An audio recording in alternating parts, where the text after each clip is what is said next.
They told me the shipyard was abandoned, but every night I'd hear the cranes move on their own, and the ocean whisper my name. The weird part, I didn't tell anyone my name. They told me the shipyard was abandoned, but when I got there, the cranes were already moving. At least that's what I thought I saw. I'd blink, and they'd be still again. Towering shapes frozen against a bruised, fog-smeared sky. The kind of fog that tasted like rust when you breathed it in. I remember thinking the place looked like a skeleton, all ribs and hollow lungs. Broken hulls, twisted rails, corroded bolts clinging to nothing. Quiet. Too quiet.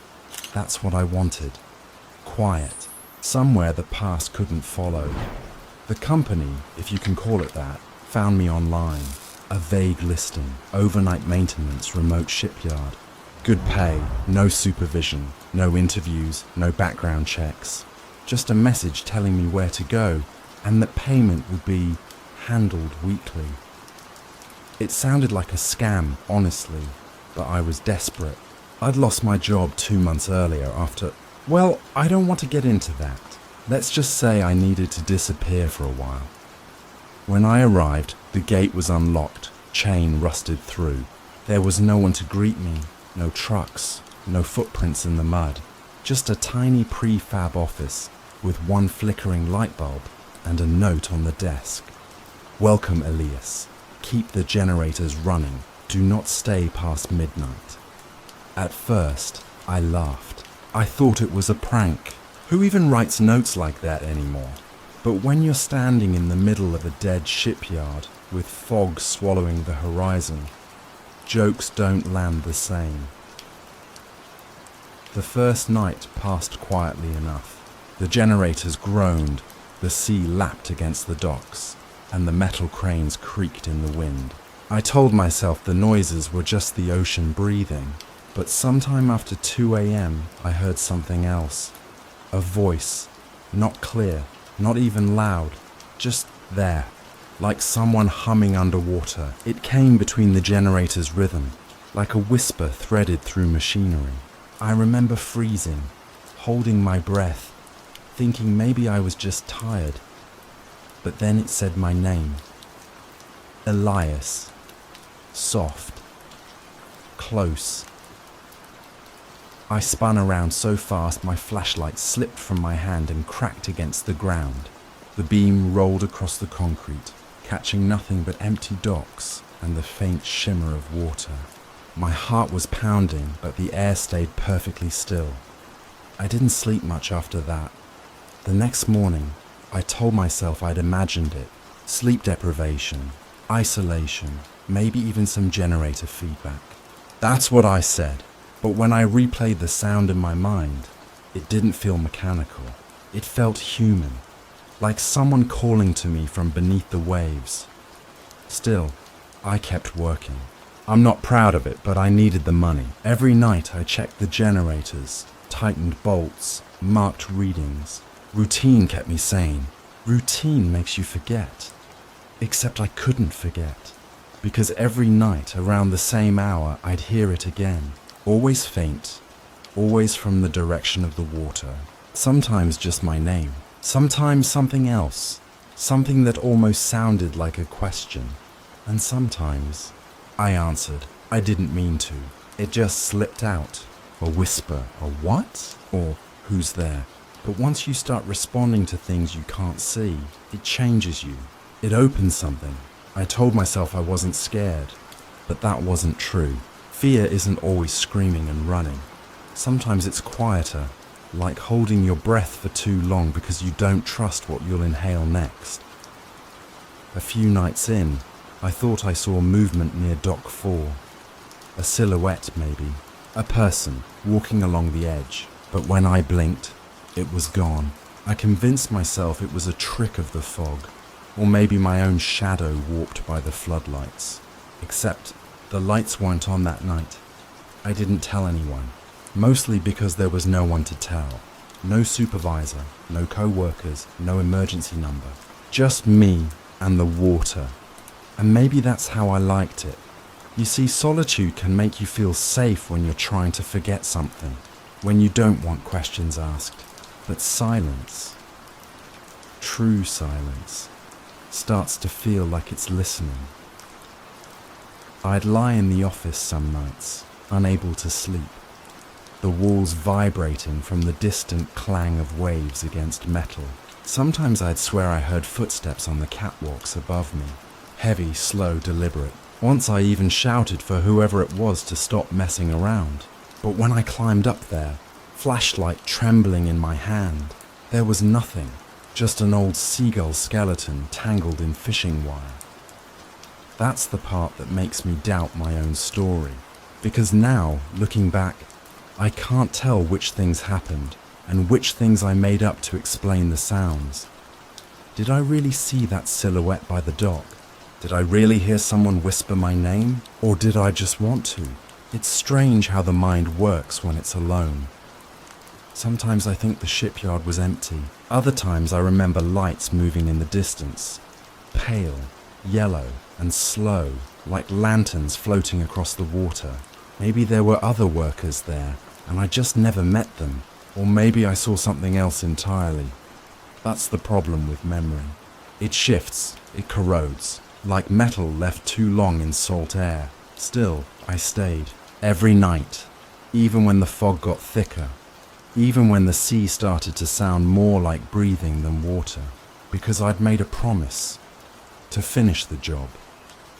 And maybe, deep down, because I thought I deserved to be there.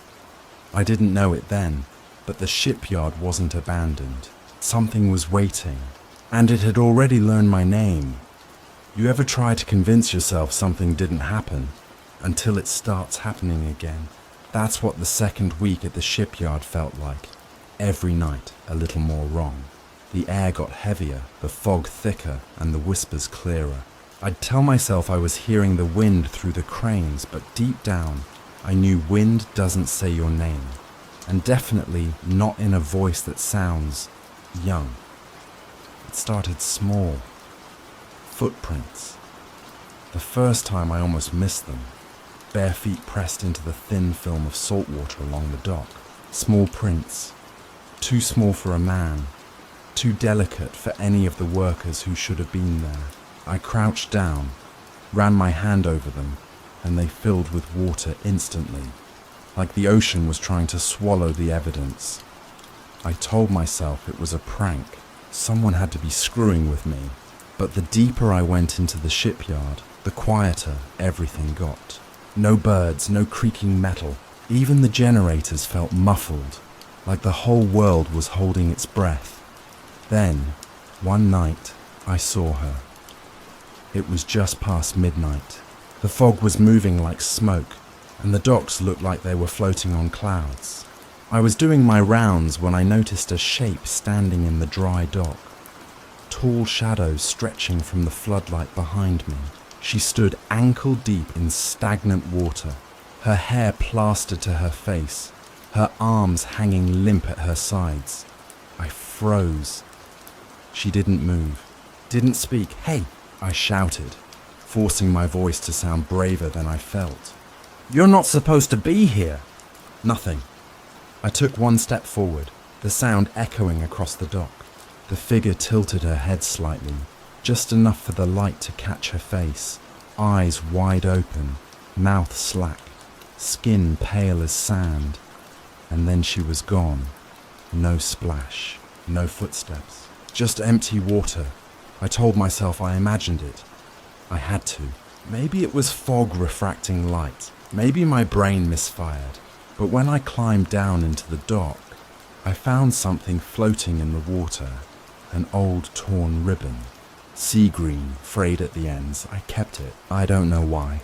Maybe I thought I'd prove she was real. Maybe I already knew she was. The next day, I searched the office, looking for anything. Records, logs, something to tell me who might have been here before. There was one ledger tucked behind a file cabinet, its pages swollen with damp. I flipped through it, dates fading to nothing. Names blurred until one line stood out. Marin Lawn, dockhand, missing, July 1994. The ink bled where someone had underlined missing. I don't remember breathing for a full minute after that. The air just left. I kept telling myself it was coincidence. Maybe someone else wandered through here. Maybe those prints weren't hers. Maybe I didn't actually see her at all. I even tried talking out loud while I worked to drown the whispers. It helped for a while, until the third night. That night, I heard crying. Soft, broken sobs coming from beneath the dock. The kind of crying you try to muffle so no one knows you're there. I grabbed my flashlight and leaned over the edge, scanning the black water. Marin. I don't even know why I said her name. It just slipped out, like my tongue already knew it. The crying stopped. Then came the bubbles. Just a few at first, then dozens, breaking the surface in a circle right below me. I stumbled back, my flashlight slipping from my grip again, beams spinning across the planks. And in that split second of flickering light, I saw her face under the water, eyes open, lips blue, hair floating like seaweed. I ran. I don't remember reaching the cabin. I don't remember locking the door. I just remember the sound, the slow, deliberate knocking, 3 times, not frantic. Calm. From underneath the floorboards. I sat there until dawn, holding the ribbon in my hand, my breath fogging the window. The next morning, I told myself it couldn't have been real. I even laughed, said it out loud just to make it sound smaller. You didn't see anything, Elias. You're tired. You're hearing things again. Again. That word slipped out before I realized it. I froze because I'd told myself I left all that behind. The voices, the sounds that used to come before things went wrong. But maybe they hadn't stopped. Maybe they just moved with me. The 4th night, I found the water pump running even though I'd switched it off. A trail of wet footprints led from the dry dock to the office. I followed them with the flashlight, my chest tightening with each step. They ended at my door, bare, small and fresh, and then they vanished, not faded, not dried, gone, like whoever made them had been standing there a moment ago listening. That's when I started talking to her. Not out loud, not at first, just in my head. Questions I didn't want to ask out loud. What do you want? Why me? Sometimes the ocean answered. Sometimes it was just the wind. But one night, while I was recording the generator's hum trying to capture proof of something, the tape picked up a voice. Behind me, a whisper. You came back. It wasn't a question. I replayed it over and over until sunrise, every nerve in my body burning. And yet, even now, part of me wanted to believe it. Because when you've done something unforgivable, hearing someone, anyone, call your name feels like a kind of mercy. But the ocean doesn't forgive. It remembers, and Marin Lawn wasn't done remembering. They say isolation makes you hear things, but what if isolation just clears the noise long enough to let you finally hear what's always been there? That's how it started, the blurring. By the 3rd week, I couldn't tell when the nights ended and the mornings began. The fog swallowed the sun whole, and my clock stopped working on its own. The hands just froze at 12:03 midnight maybe, or maybe it never stopped being midnight after that. I started recording myself, audio logs like proof that I was still sane. Each night I'd sit by the generator and talk into my tape recorder. Day 12, I'd whisper, maintenance check complete. Still no sign of anyone else. I wanted a record, something to keep me tethered. But when I played the tapes back, there was always another voice. Not loud, more like an echo layered beneath mine. I'd say, all quiet tonight, and underneath, barely audible, I'd hear it breathe. Liar. I deleted the first few recordings, but after a while, I stopped trying to hide it. It was part of the shipyard now, or maybe part of me. The wet footprints came back too. Only this time, they didn't lead to my door. They started from it. I woke one morning to find the office floor glistening, water pooling beneath my boots. The door was open just slightly and the air smelled like salt and rust. When I stepped outside, I saw it.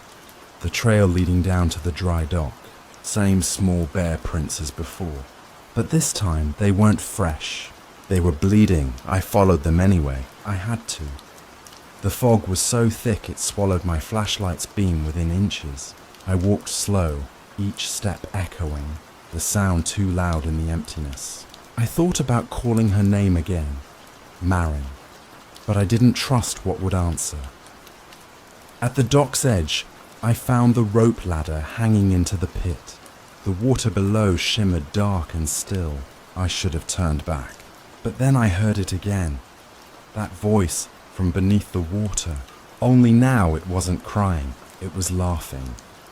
That laugh followed me down the ladder. The air grew colder the lower I went. My boots splashed into knee-deep water, and the flashlight flickered. The sound of dripping metal echoed all around, rhythmic, almost like breathing. The walls of the dock were slick with algae, and somewhere deeper, water was moving. Slow, deliberate, like something alive. And then I saw them. Wet handprints along the wall. Small, pale, leading into the maintenance corridor that ran beneath the dock. I didn't even know it existed until then.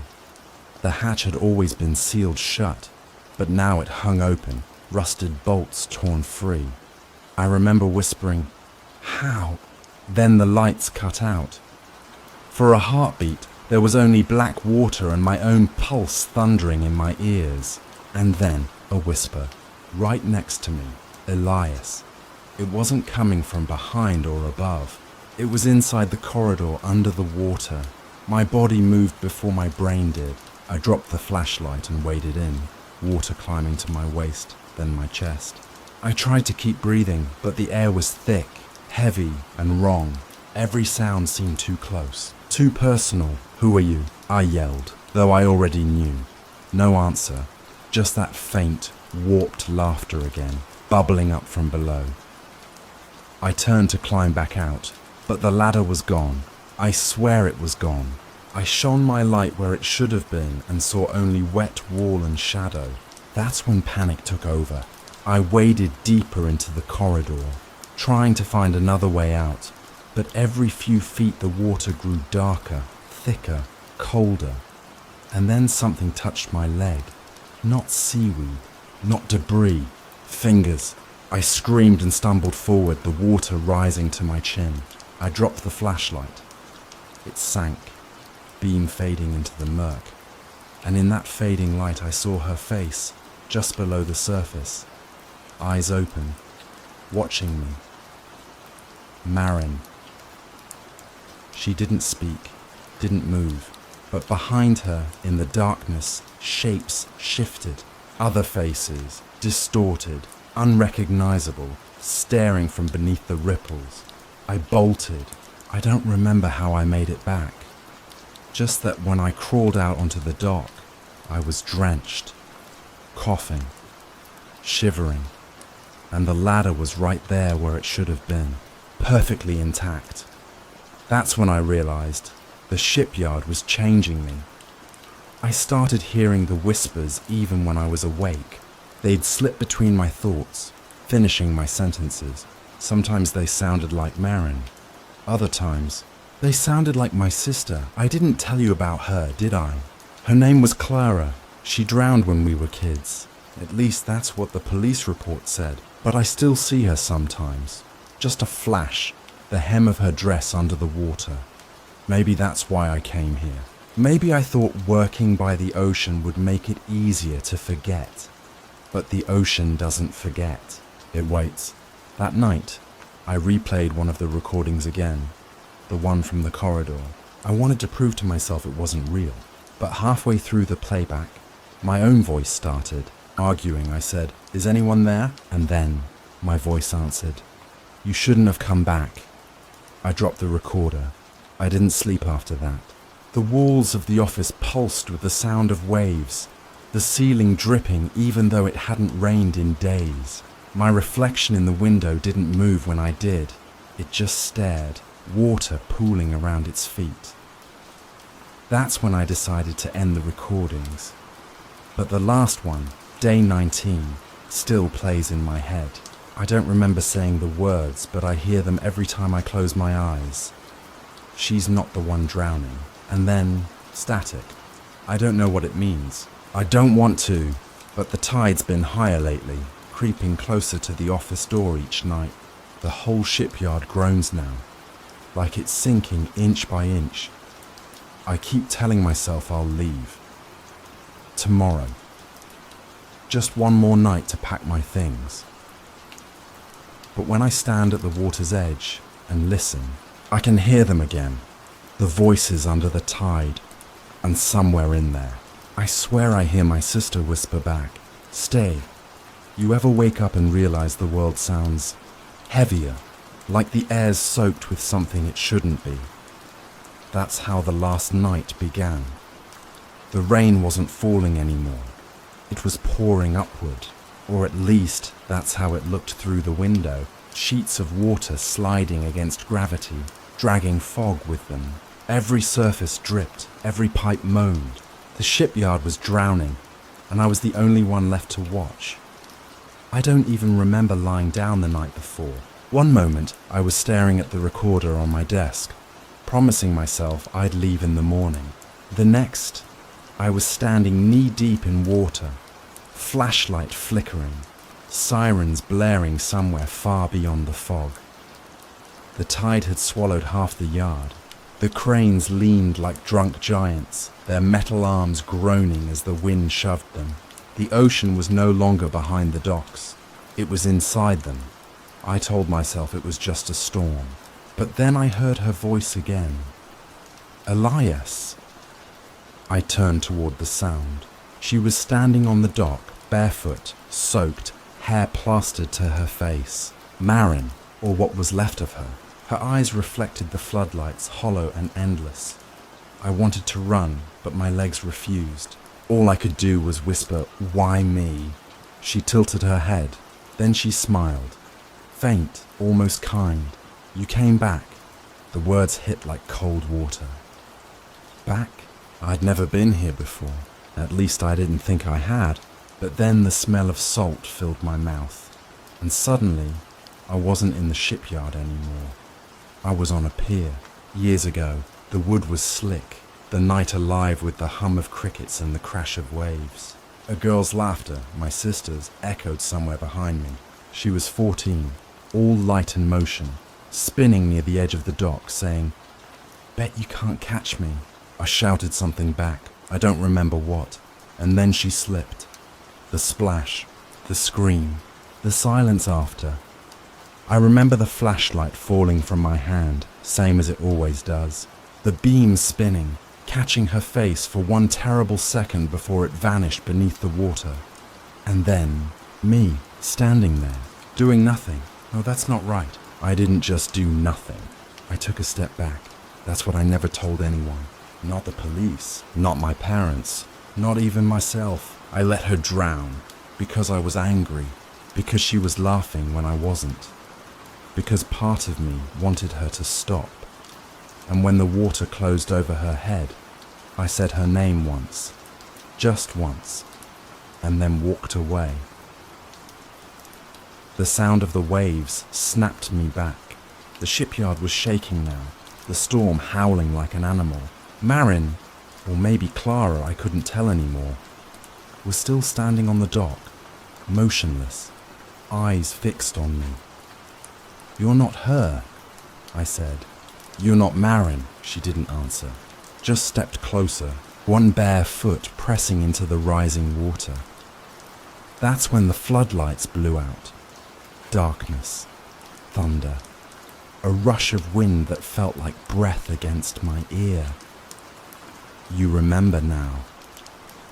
The whisper came from behind me, but when I turned, the water was moving on its own. Shapes forming beneath the surface, hands reaching, pale faces breaking through for seconds before sinking again. I stumbled backward, tripping on a rope coil, my head slamming against the railing. The world spun, and in that dizzy blur I saw them. Not ghosts, not strangers. Me, dozens of versions of myself, half submerged, watching, their mouths open but silent. Each one looked older, thinner, more eroded, like time itself had been chewing on them. "Stop!" I shouted. "Stop, I get it, I get it." But the voices didn't stop. They rose in a single roar, waves crashing, whispering, crying, until one voice cut through the noise, clear and sharp. "You're the one who drowned, Elias." I dropped to my knees. The water reached my chest now, icy and rising fast. My lungs ached, my eyes burned. I tried to crawl toward the office, toward the light, but it was gone. Everything was gone except the sea. I remember looking up once more, trying to find the sky, but all I saw was her face hovering above the surface, calm and still, hair floating like ink. "I'm sorry," I said. "Please." She blinked slowly, almost tender. "Then come back." The water surged, dragging me under. Cold closed around my throat, my ears filled with the rush of current and static. I tried to fight, but something about it felt right, like returning to a place I'd been avoiding my whole life. When I opened my eyes underwater, I saw her clearly for the first time. Marin, Clara, both, neither. Her lips moved, but the sound came from inside my head. The ocean remembers what you bury, and then nothing. Silence. They found the shipyard 2 days later, half submerged. The storm had passed, but the place was ruined. Equipment overturned, cabins flooded. The Coast Guard report said they found my cabin empty, door open, recorder still running. The tape captured only static for the first hour. Then a voice, mine, soft, distant. She wasn't the one drowning. After that, the sound of waves, just waves, though if you listen closely, really closely, right near the end, there's a whisper. Elias, story number 2. They told me it was just a storage room beneath the Apostolic Archive, but I've seen what's inside that door, and I can tell you this. If God exists, he's not the one they're worshipping down there. They say the Vatican's archives hold every sin humanity's ever hidden. But what I guarded wasn't written on paper. It was breathing behind a locked door. I didn't ask for the assignment. It was punishment. At least that's what I was told. A temporary reassignment after what they called a lapse in judgment. No one explained what that meant, but I knew. The church has a way of punishing curiosity without calling it sin. They escorted me down through corridors that didn't appear on any map, past marble, past catacombs, past the parts tourists whisper about. The air changed down there. It got heavier, thicker, like the walls themselves remembered every prayer that had ever been said in fear. My guide, a silent monk with cloudy eyes, never once looked back at me. He held a lantern, its light weak and yellow, barely piercing the darkness. We walked until I stopped counting the turns. Eventually, the sound of the city above faded completely. That's when I saw it for the first time. Room 417. The door wasn't made of wood or iron. It looked poured, moulded into the wall itself. Dark stone, smoother than anything else in the catacombs. Every inch was sealed with red wax, stamped with the papal insignia, and bordered by burned fragments of parchment inked with Latin scripture. Non orabis hic, do not pray here. Those words were written directly above the lock in jagged handwriting, like someone had carved them in a hurry. I remember asking what was inside. The monk didn't answer. He just pressed something into my hand, an iron rosary, heavy and cold, and said, "You will stand guard from midnight until dawn. You will not speak, you will not listen, and you will not kneel." Then he turned and left. the sound of his sandals fading into the dark.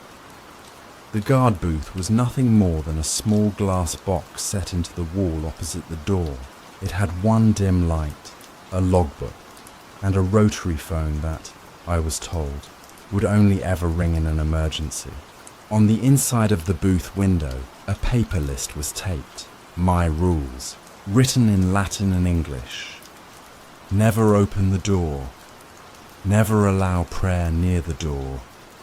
Never speak of room. IV 17 to anyone outside authorized clergy. Do not leave the corridor between midnight and dawn. Do not, under any circumstances, look directly at the seals if they begin to glow. I laughed a little when I read that last one. Glow. Wax doesn't glow. I thought this was a joke, a test maybe. But as the first night passed, I realized how wrong I was. There's something about silence underground that isn't like silence anywhere else. It's alive. You can hear the walls breathe, the stones shift. Every drop of water echoes like a heartbeat. By 2 a.m., I'd started humming to stay sane. The kind of low hum you make just to remind yourself you exist. But at some point, I realized I wasn't the only one making noise. There was another sound, soft, deliberate, coming from the other side of the sealed door. A whisper. I froze. The voice was faint, muffled by stone, but the cadence was unmistakable.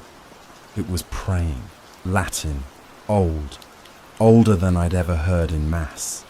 I pressed my ear to the booth glass, thinking it was a trick of my imagination. Sanctus, libera nos. The prayer stopped the moment I noticed it, as if it knew I was listening.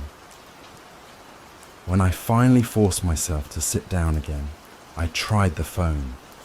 Dead, not even static. And yet, the iron rosary on my wrist had grown warm. Morning couldn't come fast enough. When my shift ended, I stumbled up the stairs into the daylight. The other guards, stationed at higher levels, didn't meet my eyes. They never did. One of them muttered a name, Father Bianchi, and quickly crossed himself. Later that day, when I mentioned the name to my supervisor, he went pale. There is no Father Bianchi in this division, he said quietly, and you will never repeat that name again. He dismissed me before I could ask more. That night, when I returned to my post, something was different.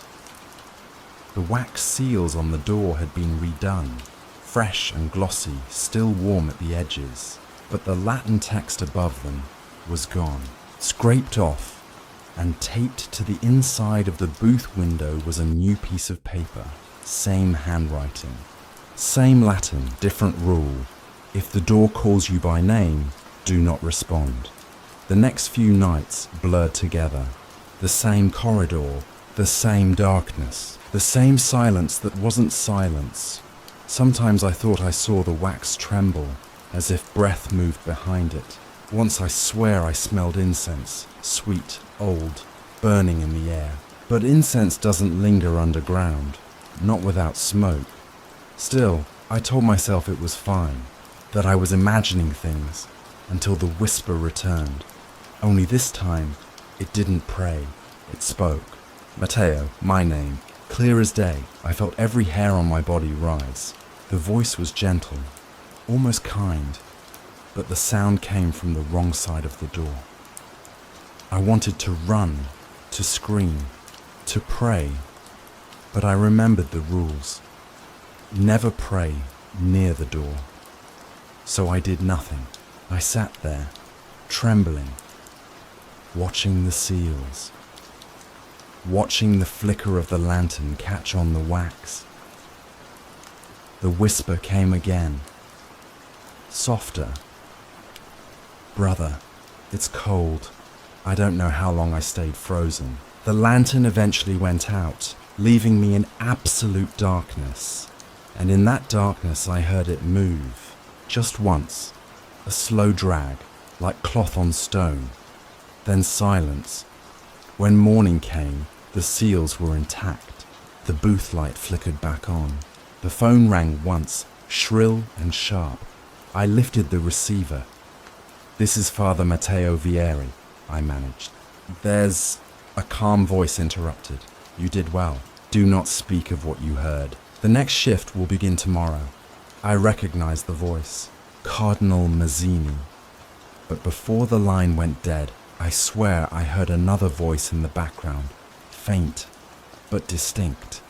"Tell him." We remember, that night I didn't sleep. I kept seeing the door in my mind, hearing my name echo from behind it. And for the first time, I wondered if what was inside that room wasn't trapped at all. Maybe it was waiting for someone to open it. Maybe it was waiting for me. You ever hear something that doesn't belong to this world? I don't mean ghosts or demons. Those words are too small. I mean a sound that feels alive, like it's listening back. The first night I heard it, I thought it was my imagination. But the way the walls pulsed, the way my cross burned cold against my skin, I knew it wasn't. The routine was supposed to be simple. Midnight patrols, report every hour, check seals on room 417.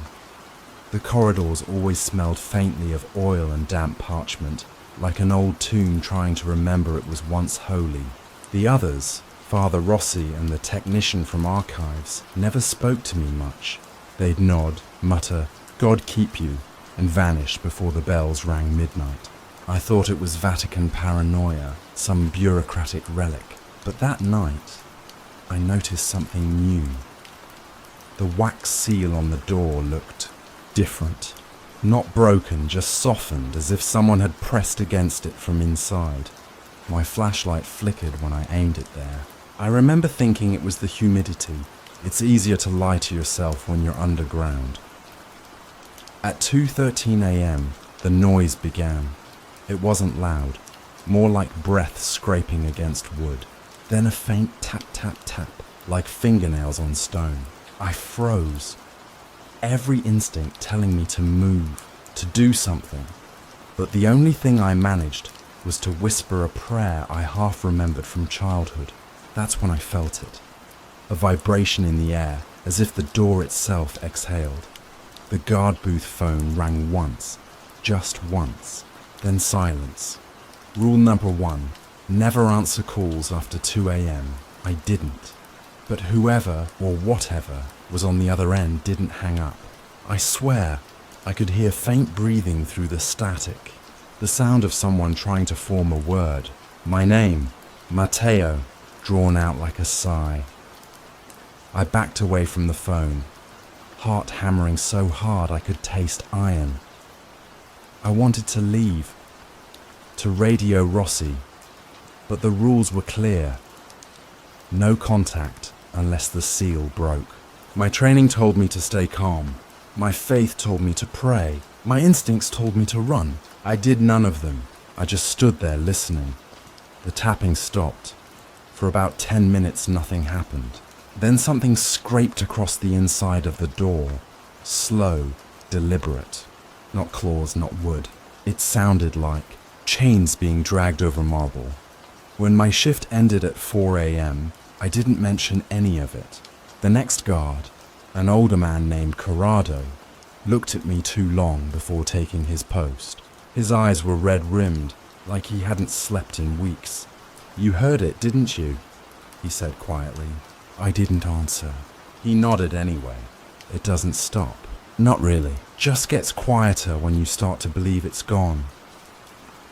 That line stuck with me. By the next night, I'd convinced myself I'd imagined everything. Vatican basements have a way of bending your thoughts. The low hum of machinery, the weight of centuries of silence. Still, I brought a rosary and tucked it into my sleeve. Insurance, I told myself. Around 1:45 a.m., the corridor lights flickered 3 times and went dark. My flashlight refused to work. For a full minute, I stood there in the pitch black, listening to my pulse. Then, tap, tap, tap. I reached the door again, but this time the sound wasn't from behind it. It came from above me. There's an access vent right over IV-17, bolted shut, covered in dust, thick as ash. Something shifted inside it. A breath, then a whisper. Who's guarding me tonight? I stumbled back so hard I nearly hit the floor. My rosary snapped, beads scattering like teeth across the tiles. The whisper turned into laughter, soft and wet. The lights flickered back on. The seal on the door looked untouched. The vent was still bolted. My reflection in the brass handle looked pale and strange, like it was grinning a second too late. When I reported for debriefing that morning, Father Rossi asked if I'd experienced any disturbances. His tone was casual, but I saw the tremor in his hand as he poured coffee. If you hear anything again, he said, ignore it. That's not its real voice. Its real voice? I wanted to ask what he meant, but he changed the subject, mentioning the previous guard, Corrado's predecessor. He said his name was Fratelli, though he slipped and called him brother, like the man had once been clergy. Then, just as quickly, he corrected himself. Before I left, Rossi added, never look through the peephole. It remembers faces. That night, I taped over it. Still, I couldn't sleep after my shift. Every time I closed my eyes, I saw that wax seal throbbing faintly in the dark, as if something beneath it was breathing in rhythm with me. And I swear, I could hear the faintest echo of that same voice, whispering from inside my walls. Matteo, you're next. The next chapter begins when Matteo decides to uncover who or what was sealed in room 417, and why the Vatican fears even its name. You said, continue directly with Chapter 3. ChatGPT said, Chapter 3, The Man Who Spoke Back. Word count, 800. I wasn't supposed to talk to anyone about the sounds. That was rule number 2. Never discuss the contents of room 417 outside official debriefs. But silence is a heavy thing when you're the only one hearing voices through a locked door. It festers. It starts to sound like thoughts. By the 3rd week, sleep was impossible.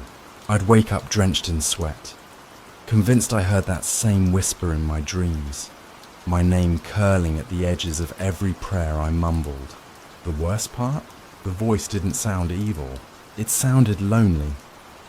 One night, during my 2 a.m. round, I found Corrado sitting in the hallway outside IV-17. His flashlight was off. His face was blank, eyes fixed on the door like it was whispering directly into his skull. Corrado, I said quietly, you're not supposed to be here. He turned toward me slowly, like something inside him had to remember how to move. You heard it too, he murmured. It wants to talk. I froze. Who? He smiled, a small broken thing. The man inside. For a moment I couldn't speak. The Vatican files said no living entity had ever been placed behind that door. Containment, not imprisonment. Whatever was in there wasn't supposed to be human. There's no man, I said, trying to sound certain. It's something else. Corrado shook his head. That's what they want us to think. But listen close enough. You'll hear words. Italian, Latin, please. He leaned closer, whispering. He said my name last night, told me he remembers me.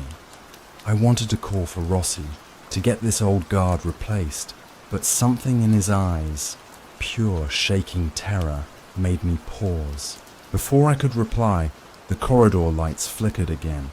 Then, from behind the door, a knock. Once, twice, a 3rd time. Corrado whispered. It's his way of answering. I didn't breathe. The air felt electric, like the moment before lightning strikes. Then a voice, faint but clear, seeped through the metal. Please, it hurts. The words weren't muffled. They were perfectly shaped, as if spoken inches from my ear. Corrado dropped to his knees, clutching his cross. He's suffering, he said. We can't just leave him. Get up, I hissed. You'll get us both. But I stopped. The voice spoke again. This time it said, "Matteo." My blood went cold. The temperature in the corridor dropped so fast I could see my breath. I stepped backward, my boots squealing against the stone. The seal remained intact, glowing faintly in the emergency light. Corrado began to pray aloud, trembling, words tumbling out too fast to make sense. "Father, forgive us, deliver us from—" A deafening bang shook the corridor, not from the door, but from behind me. The guard booth door slammed shut. The phone began to ring. 2 short bursts, then one long 2 Kais AM. Exactly. Rule number 1, never answer. But Corrado, he didn't follow rules anymore. He lunged for the booth, lifted the receiver, and whispered, "Hello?" For 5 seconds, nothing. Then his expression changed. His mouth fell open. The receiver slipped from his hand and hit the floor. "Corrado!" He turned to me, eyes wide and glassy. It said I can go inside. Before I could stop him, he reached for the door handle. I shouted, ran forward, but the moment my hand brushed his arm, a shock tore through me like static and fire. We both stumbled back, gasping. The seal flared. The scripture etched into the wax burned bright red for an instant, then settled. The air smelled of ozone and iron. Corrado looked at me like a man seeing daylight after years underground. "It's not evil," he whispered. "It's a prisoner." That was the last night I saw him alive. The next morning his post was empty. Father Rossi said he'd been transferred. No details. No farewells. Just gone. I wanted to protest, but something in Rossi's expression silenced me. He looked afraid. "You will not speak of Corrado again," he said. "If you value your soul, do not seek him." That phrase stuck with me. If you value your soul. Later that day, while reviewing the security logs, I noticed something strange. At exactly 3:04 a.m., 1 hour after Corrado's disappearance, the camera outside IV-17 glitched. For precisely 11 seconds, the feed filled with static, but in the static, I could see something like a silhouette. It was standing on my side of the door. When the image cleared, Corrado was gone. The next night, the voice spoke again. It didn't ask for help. It didn't plead. It simply whispered, "He's free now." I didn't report it. I just stared at that door, the wax trembling faintly in the fluorescent light, and realized the truth. The Vatican wasn't guarding something to keep it in. They were guarding it to keep us out, and whatever Corrado had let loose, it wasn't done talking. You'd think I would have quit after Corrado vanished. Any sane man would have. But by that point, I wasn't sure I was sane anymore. His voice, that voice stayed with me, curling in the corners of silence. It whispered between heartbeats, in the hum of the fluorescent lights, in the echoes of my own footsteps. Every night felt like walking through someone else's dream, and then the dream started bleeding into the day. It began with small things, waking up to find the booth door open when I was sure I'd locked it, seeing shadows flicker behind the security glass when no one was there, a faint smell of wax and ashes lingering on my hands, though I hadn't touched the seal. The Vatican psychologists would have called it stress hallucination. I called it a warning. I had to know what IV-17 really was.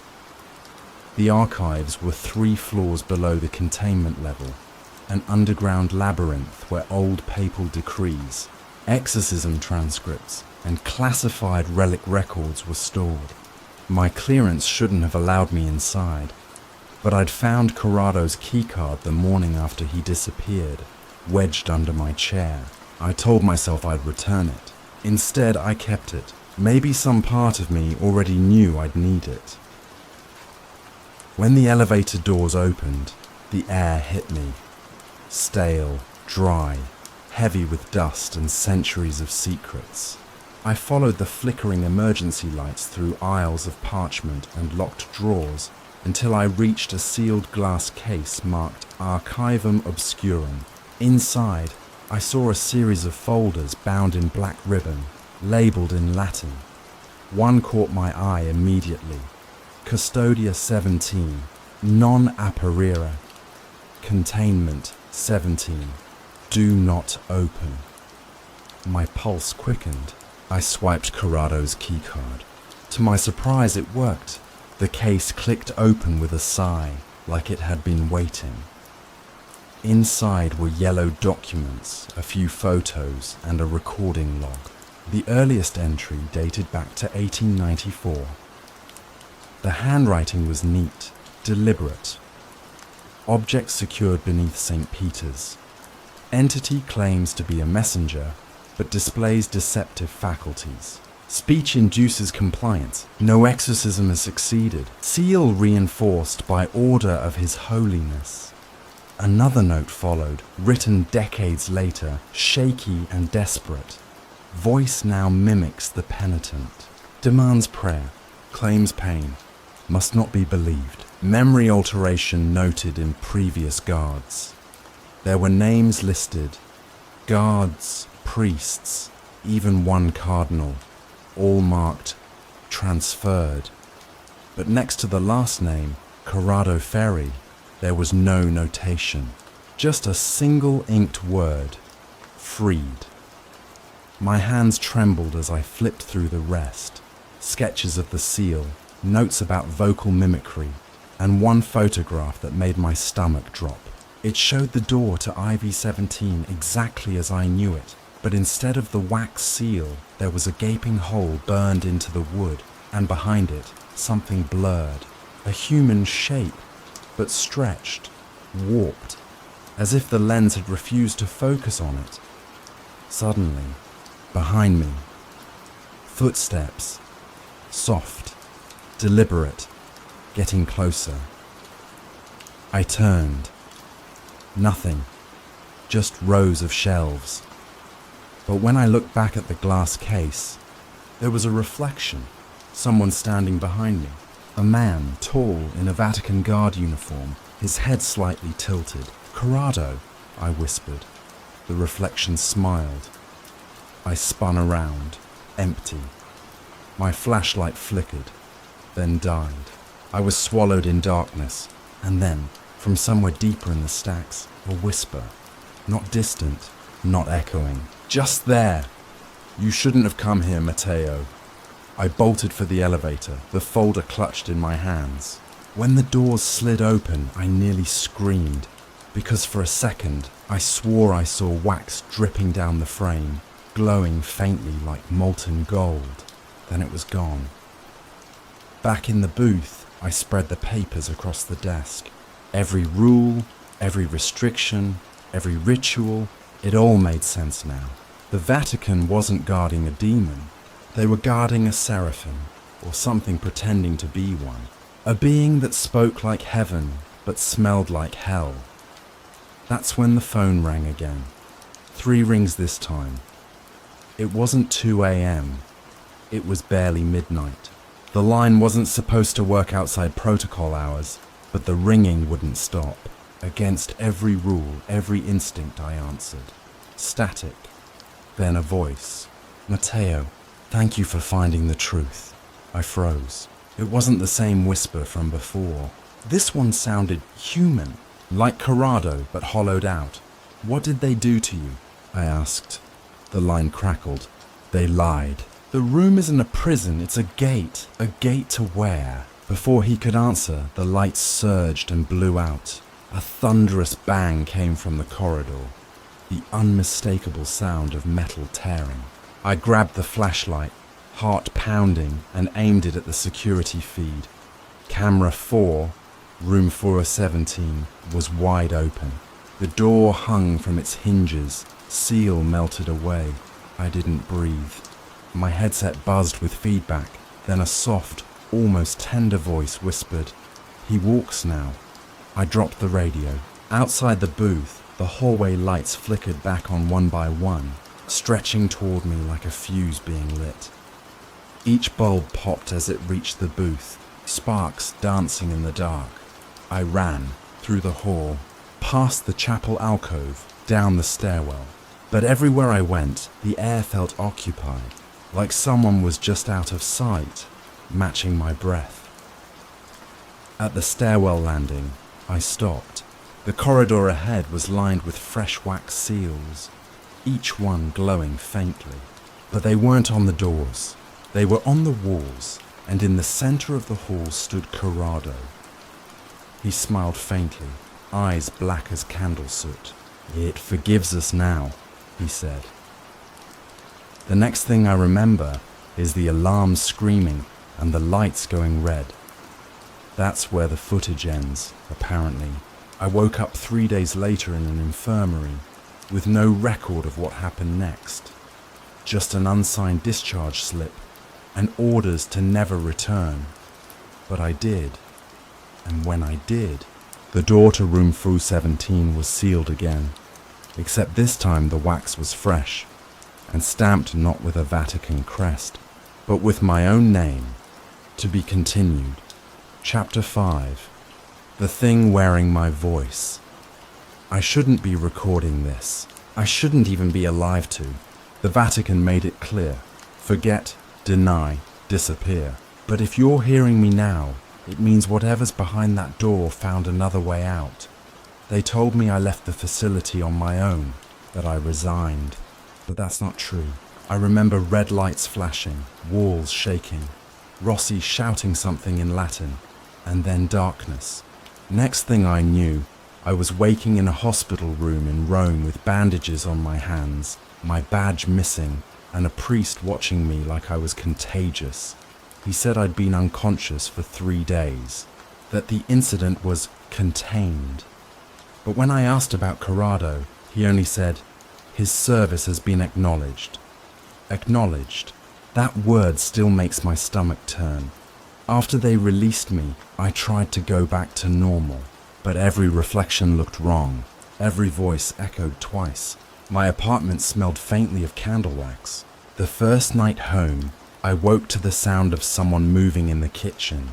When I went to check, the lights were off, but I could see my own silhouette standing by the counter, its head tilted, just like Corrado's. Then it spoke.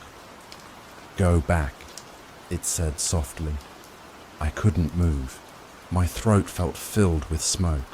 "Who are you?" It stepped forward into the glow of the refrigerator light. It was me, not a twin, not a reflection. Me, same uniform, same scar above the lip, but its eyes flat, empty, almost painted on. And when it smiled, it didn't look human at all. "You opened the gate," it whispered.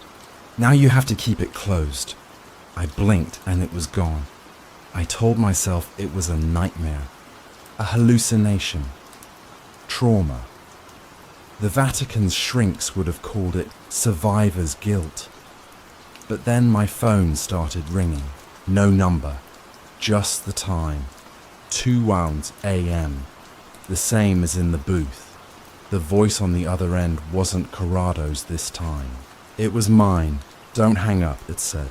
"It's stronger now. It remembers your name." I threw the phone against the wall. It didn't break. It just kept ringing from the floor, each chime slower, heavier, until it stopped, and the apartment went silent. That night, I went back to the Vatican. I shouldn't have been able to. My credentials were revoked, the gates locked, but the guards at the entrance didn't even look at me. They just nodded and waved me through, like they'd been expecting me. Inside, the corridors looked different, cleaner, empty. No cameras, no hum of machinery. When I reached the containment level, all the doors were gone, except one. Room 417. It stood alone in the middle of a black marble hallway, freshly sealed, glowing faintly. The wax was thicker now, but this time there was a new inscription carved into the frame. My name again, only now followed by a date. Tomorrow. I reached out. The surface pulsed beneath my fingers, warm and alive. A voice pressed into my skull. Thank you for keeping me. The sound wasn't external. It came from inside my head, like a thought whispered by someone else. I stumbled back, heart hammering. Then a figure stepped from the shadows. Father Rossi. But he looked decades older, his face hollow, skin like paper. Matteo, he rasped. You weren't supposed to come back. What is this? I shouted. Why is my name on the seal? He smiled weakly, sadness in his eyes. Because you spoke to it. It doesn't forget voices. He stepped closer, trembling. Every guard who listens becomes part of the binding. It's not a prison, Matteo. It's a covenant. The moment you answered, it claimed you. You're the next guardian. No, I said, shaking my head. I'm done. I'm leaving. You can't leave, he said softly. You already did, I blinked. What? He pointed behind me. The corridor was no longer empty. A second me stood at the far end, half shrouded in shadow. Same uniform, same expression, except this one's lips were moving silently, repeating words I couldn't hear. Every binding needs a vessel, Rossi whispered. It takes the body of the listener. The soul becomes the lock. I looked back at him, horrified. Then where's Corrado? Rossi's face twisted with pity.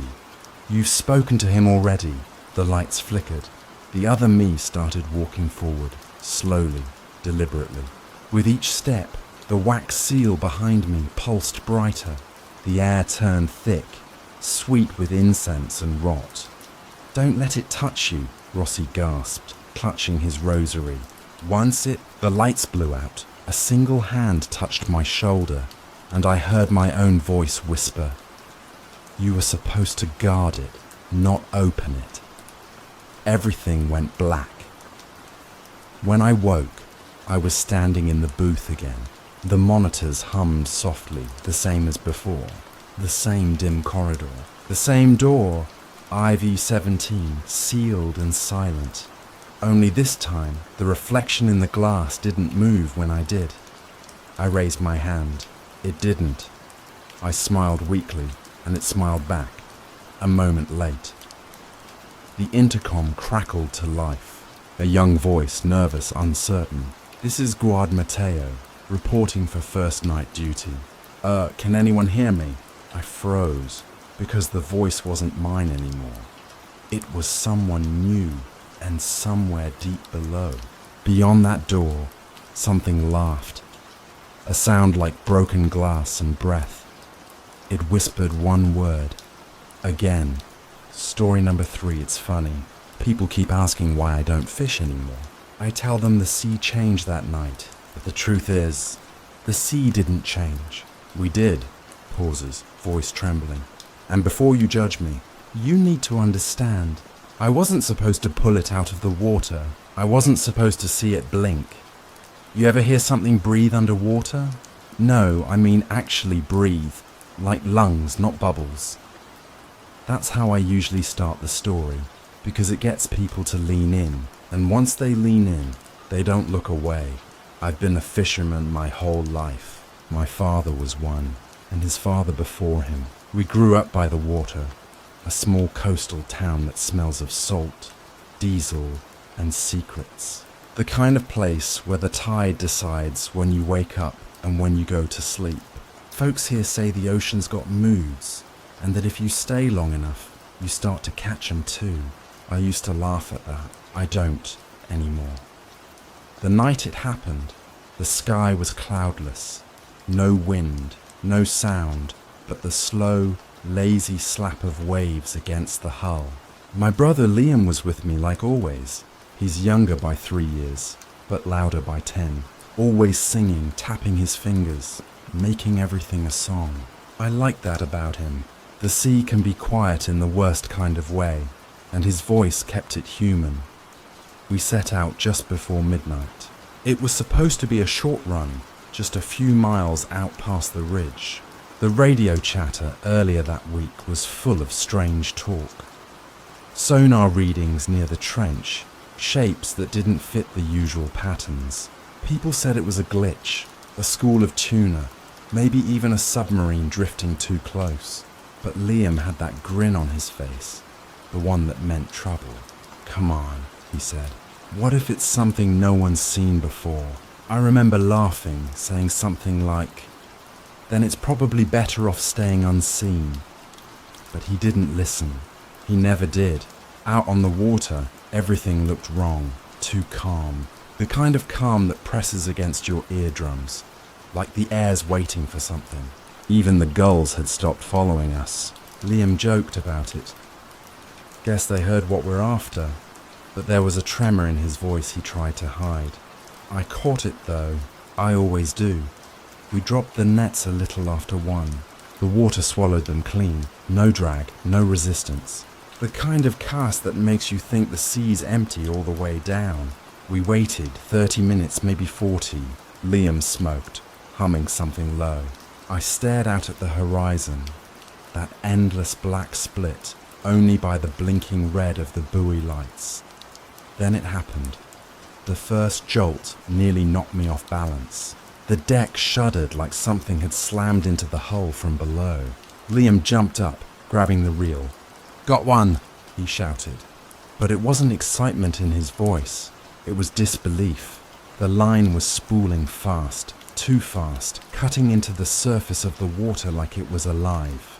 I yelled at him to let go before the tension snapped his wrists, but he held on, knuckles white, teeth clenched. "It's pulling back," he gasped. "That's not how it's supposed to work. Fish don't pull back." The winch started to scream, metal grinding against metal. The whole boat tilted to one side, waves slapping higher, colder. I swear. The water began to churn in circles, like the thing below was stirring it on purpose. I could hear the net tearing somewhere deep, and then something moved, heavy, slow, dragging against the hull. We didn't speak for a full minute, just the sound of the rope tightening, groaning under weight no net should bear. I remember saying, "Cut it loose," but Liam was shaking his head, whispering, "It's breathing." Listen, that's when I heard it. Not air bubbles, not the rumble of the boat. Real, rhythmic, wet breathing rising from under the deck. I grabbed the knife, told him again to cut it. He didn't move. The line went slack so suddenly that both of us stumbled backward. Silence. Then the sound of something sliding off the side. Long, slow, wet. Like a hand dragging down wood. We never pulled it up all the way. That's what I tell people. That's the truth I give them. But here's the part I leave out. After it went quiet, I walked to the edge of the boat. The water was flat again, black glass. No sign of the net, no bubbles, no fish. Liam was staring down too, whispering something I couldn't make out. Then he looked at me, eyes wide, pupils blown out like he'd seen a ghost. "Did you see that?" he asked. I told him no, I didn't see anything. But I did, just for a second. A shape, pale and long, folding in on itself beneath the surface. We pulled anchor and left fast. Neither of us said a word the whole ride back. But I couldn't stop hearing that sound. The breathing. Faint, like it was under my boots, beneath the deck, following us home. That was the last normal night we ever had. Sometimes, when I can't sleep, I swear I hear it again. A scrape, soft and patient, against the bottom of my houseboat, like it's trying to find its way back, and maybe it already has. Everyone keeps asking why I deleted the video. But tell me, what would you do if your brother filmed something that shouldn't exist? That's what I said in my first upload about it. People thought I was joking. Clickbait. Another fishing horror story for views. But there was nothing funny about what we caught. Nothing funny about what came after. Liam didn't sleep that night. I remember waking up to the glow of his phone, the faint sound of replayed video, over and over, the soft whir of the reel, then the thud, the splash. He was whispering to himself. I told him to turn it off, but he said, "Look, just once more. You'll hear it too." I didn't want to, but I did. The clip was only 13 seconds long. It started normal, Water rocking, net in the frame, Liam laughing. Then the camera dipped toward the deck. Something pressed against the mesh from underneath, pushing it up like a trapped lung. The net tightened, and for one frame I swear I saw it. Fingers. Not fins. 5 long, bone-white fingers slipping between the knots. When I looked up, Liam was already staring at me, his face pale. "It's human," he whispered. I told him, "It's a trick of the light. A seal, maybe. Something caught wrong." But even then, I didn't believe myself. He said he wanted to go back out there. "Just once more," he kept saying, like the phrase meant something. He wanted proof, better footage, something solid. I told him we were done. The engine had been making strange noises anyway, like there was sand in the gears. That morning, I went to Captain Ray at the docks, told him we might have snagged debris or wreckage near the trench. He just grunted, eyes never leaving his coffee.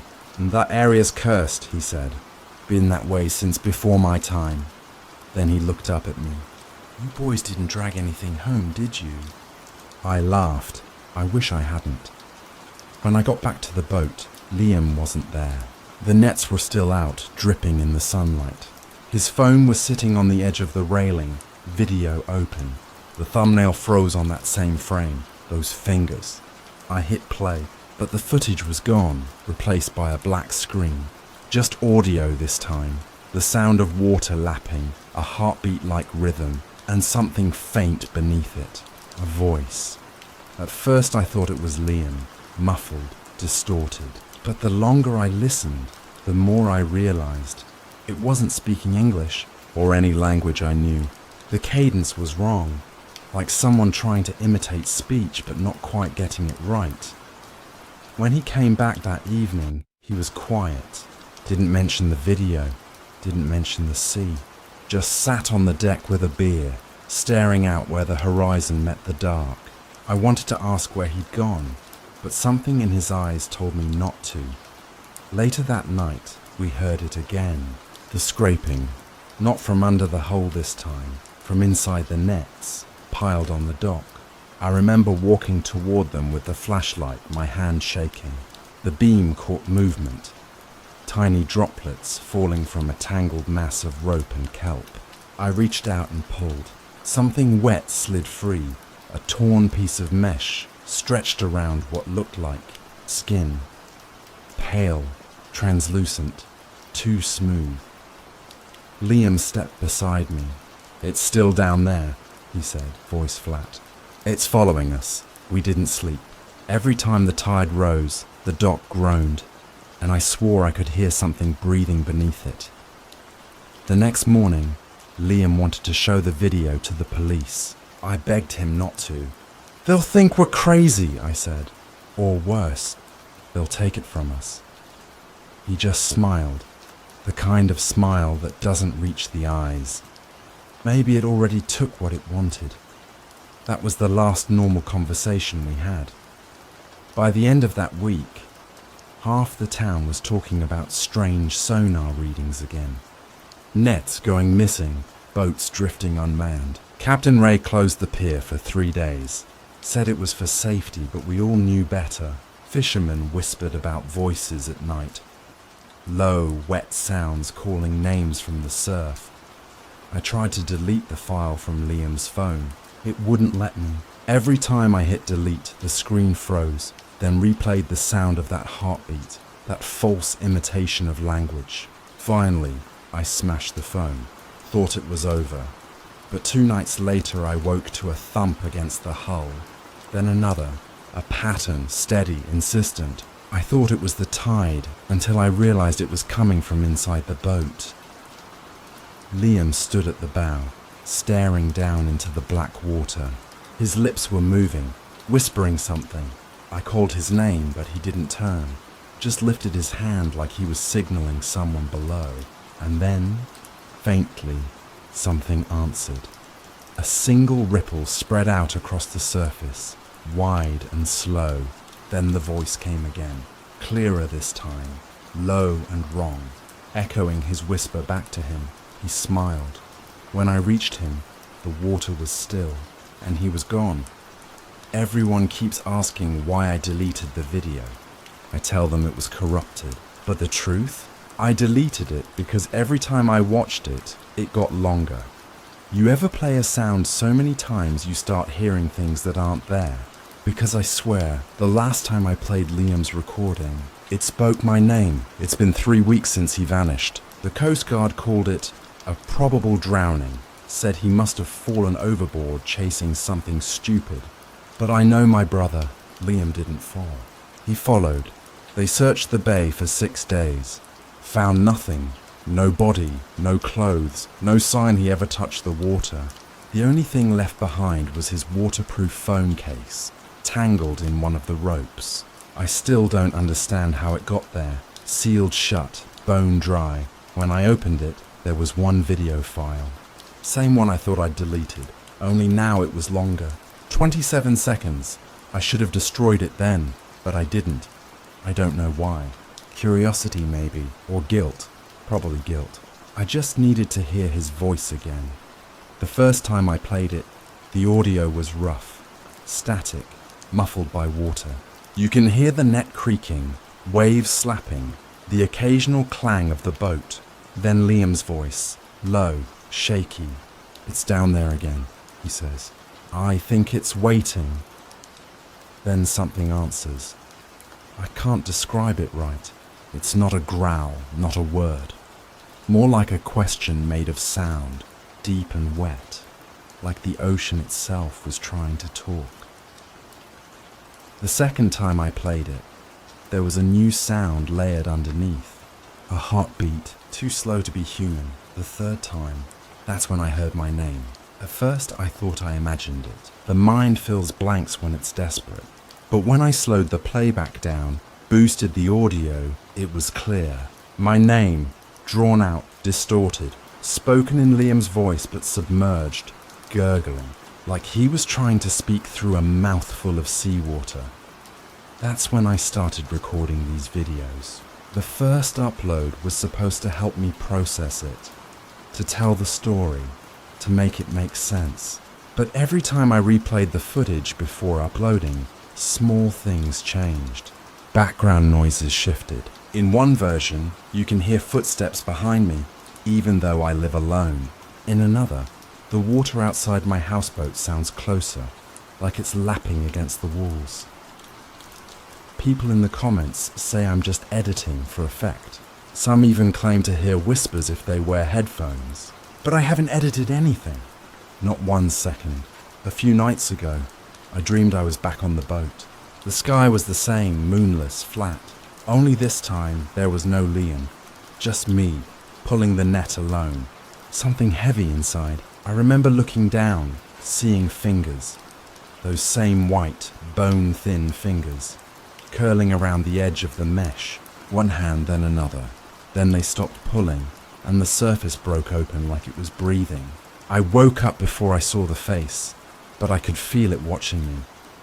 That morning, the phone started ringing.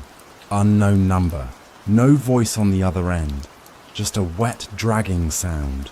I hung up, but it called again, and again. I turned the phone off. Later that night, while I was reviewing the video for the next upload, I heard it, the same call tone, but this time, it was inside the recording. I don't know how to explain this part without sounding insane. When I paused the video, the sound didn't stop. It kept ringing. From somewhere beneath me, I went outside, flashlight in hand. The dock was empty, waves small and harmless. I walked to the edge and looked down. That's when I saw something drift just below the surface. Pale, motionless, almost human.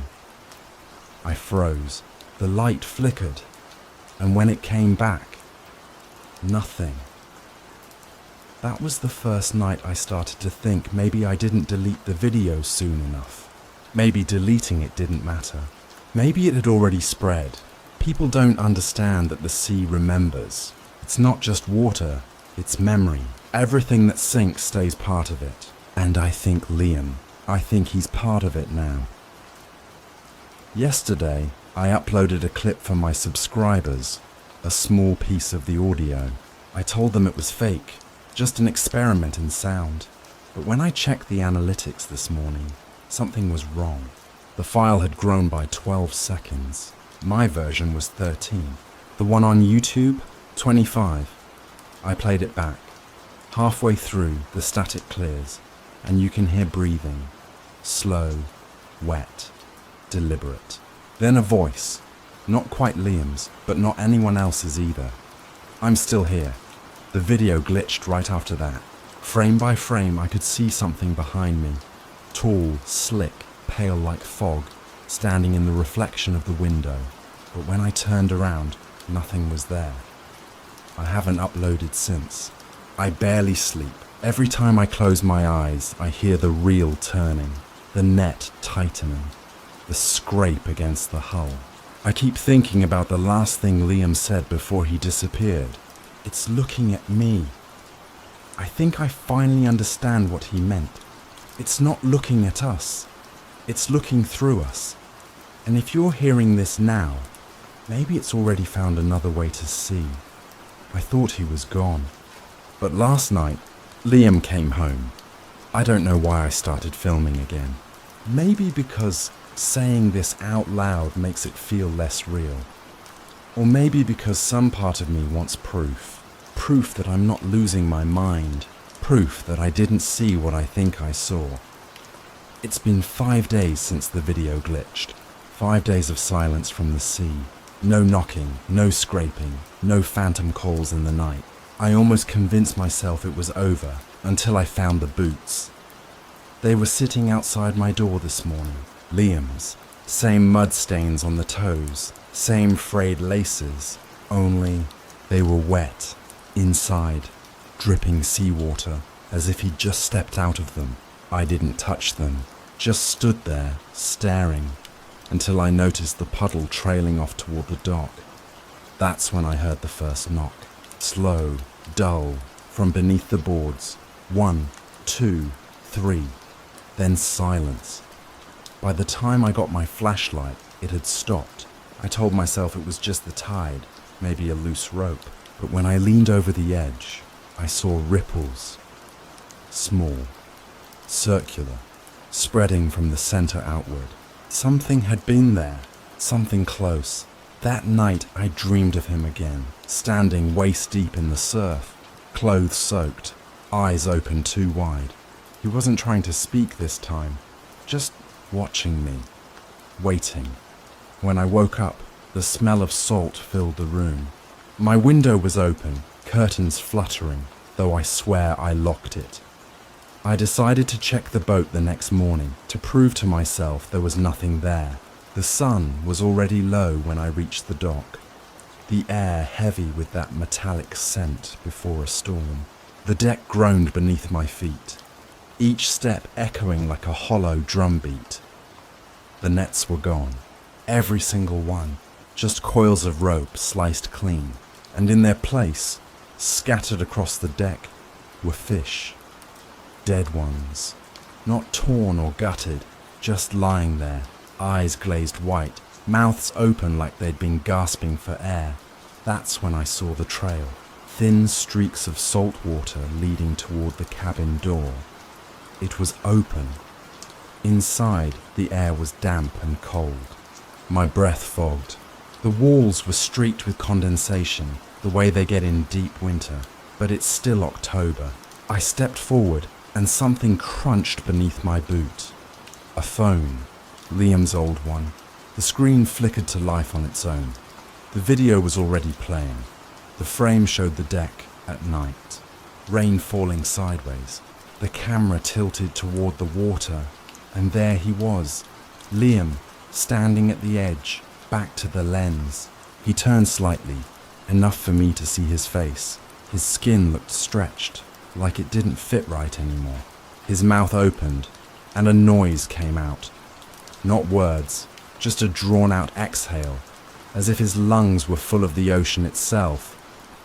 Then the camera turned toward the water. Something rose behind him, slick and tall, with arms too long to be human. I only saw it for a second before the screen cut to black. When I looked up, the cabin window was fogged from the inside. In the condensation, someone or something had drawn a single word: down. I ran. Back at my houseboat, I locked every door, shut every curtain, but the smell of salt followed me in. Around midnight, the knocking started again. Louder this time, faster. It moved along the hull like footsteps. I didn't dare look outside. Around 3 a.m, my phone vibrated. Unknown number. I ignored it. Then it buzzed again, and this time, it wasn't a call. It was a video notification. Liam uploaded a new file. I opened it. The screen was dark, but I could hear waves, close and restless. Then the camera shifted, showing my dock. My house. The exact view from the shore outside. My voice caught in my throat. The clip ended with a hand, pale and dripping, reaching toward the lens. I dropped the phone. By the time I picked it up again, the file was gone. I tried to convince myself it was a prank. Maybe old footage glitched through the cloud. But deep down I knew better. The next morning, the tide was higher than usual, almost licking the edge of the porch. And there, tangled in the railing, was a piece of rope. Ours. The same kind we used on the Mara. I followed it with my eyes, tracing the line as it sank into the water. Something tugged it once. Hard. I've stopped trying to sleep. The sea is louder now, closer, hungrier. Last night I set up a live stream. I told my viewers I'd prove it once and for all. That if something was out there, we'd see it together. The chat was full of jokes at first. People calling me crazy, others saying they heard the breathing again. Then the feed glitched. The comments froze. The camera tilted toward the water on its own. And there, standing on the dock behind me, was a figure, wet, unmoving, face half-shadowed. I turned around. The screen went black. I woke up hours later, soaked, the camera still rolling. The only sound on the recording was my own voice, whispering the same word over and over. Down. If you're watching this, it means I didn't make it out. Or maybe I did, just not as me. This isn't live. I scheduled the upload last night, October 16th, 3 a.m, right before the tide rose. If it's online now, that means the sea took what it wanted. I just hope someone listens long enough to understand. I'm sitting on the floor of the cabin, phone balanced against the wall. The lights keep flickering, but I'm not wasting time fixing them. The sound outside is constant now. Waves hitting the hull, rhythmic, almost deliberate, like breathing. You'd think I'd be used to it, but tonight it's different. It's not just outside anymore. It's inside. I can hear it moving through the walls. People have been asking why I keep recording, why I keep talking to the camera when everything's falling apart. The truth? It listens when I talk. If I keep the story going, it doesn't move as much. I think it likes to be remembered. Maybe that's the trade. Memory for mercy. There's one thing I need to confess before the end. Something I lied about. Liam didn't disappear at sea. I drowned him. I don't remember meaning to. We were fighting that night. Screaming over the nets, over the video, over what to do with the thing we caught. He said we had to tell someone that it was dangerous. I told him we couldn't, that it wasn't just some animal. That it knew us. He laughed. Called me paranoid, said I was scared of my own reflection. I snapped. One shove, one slip. He hit the rail and went over.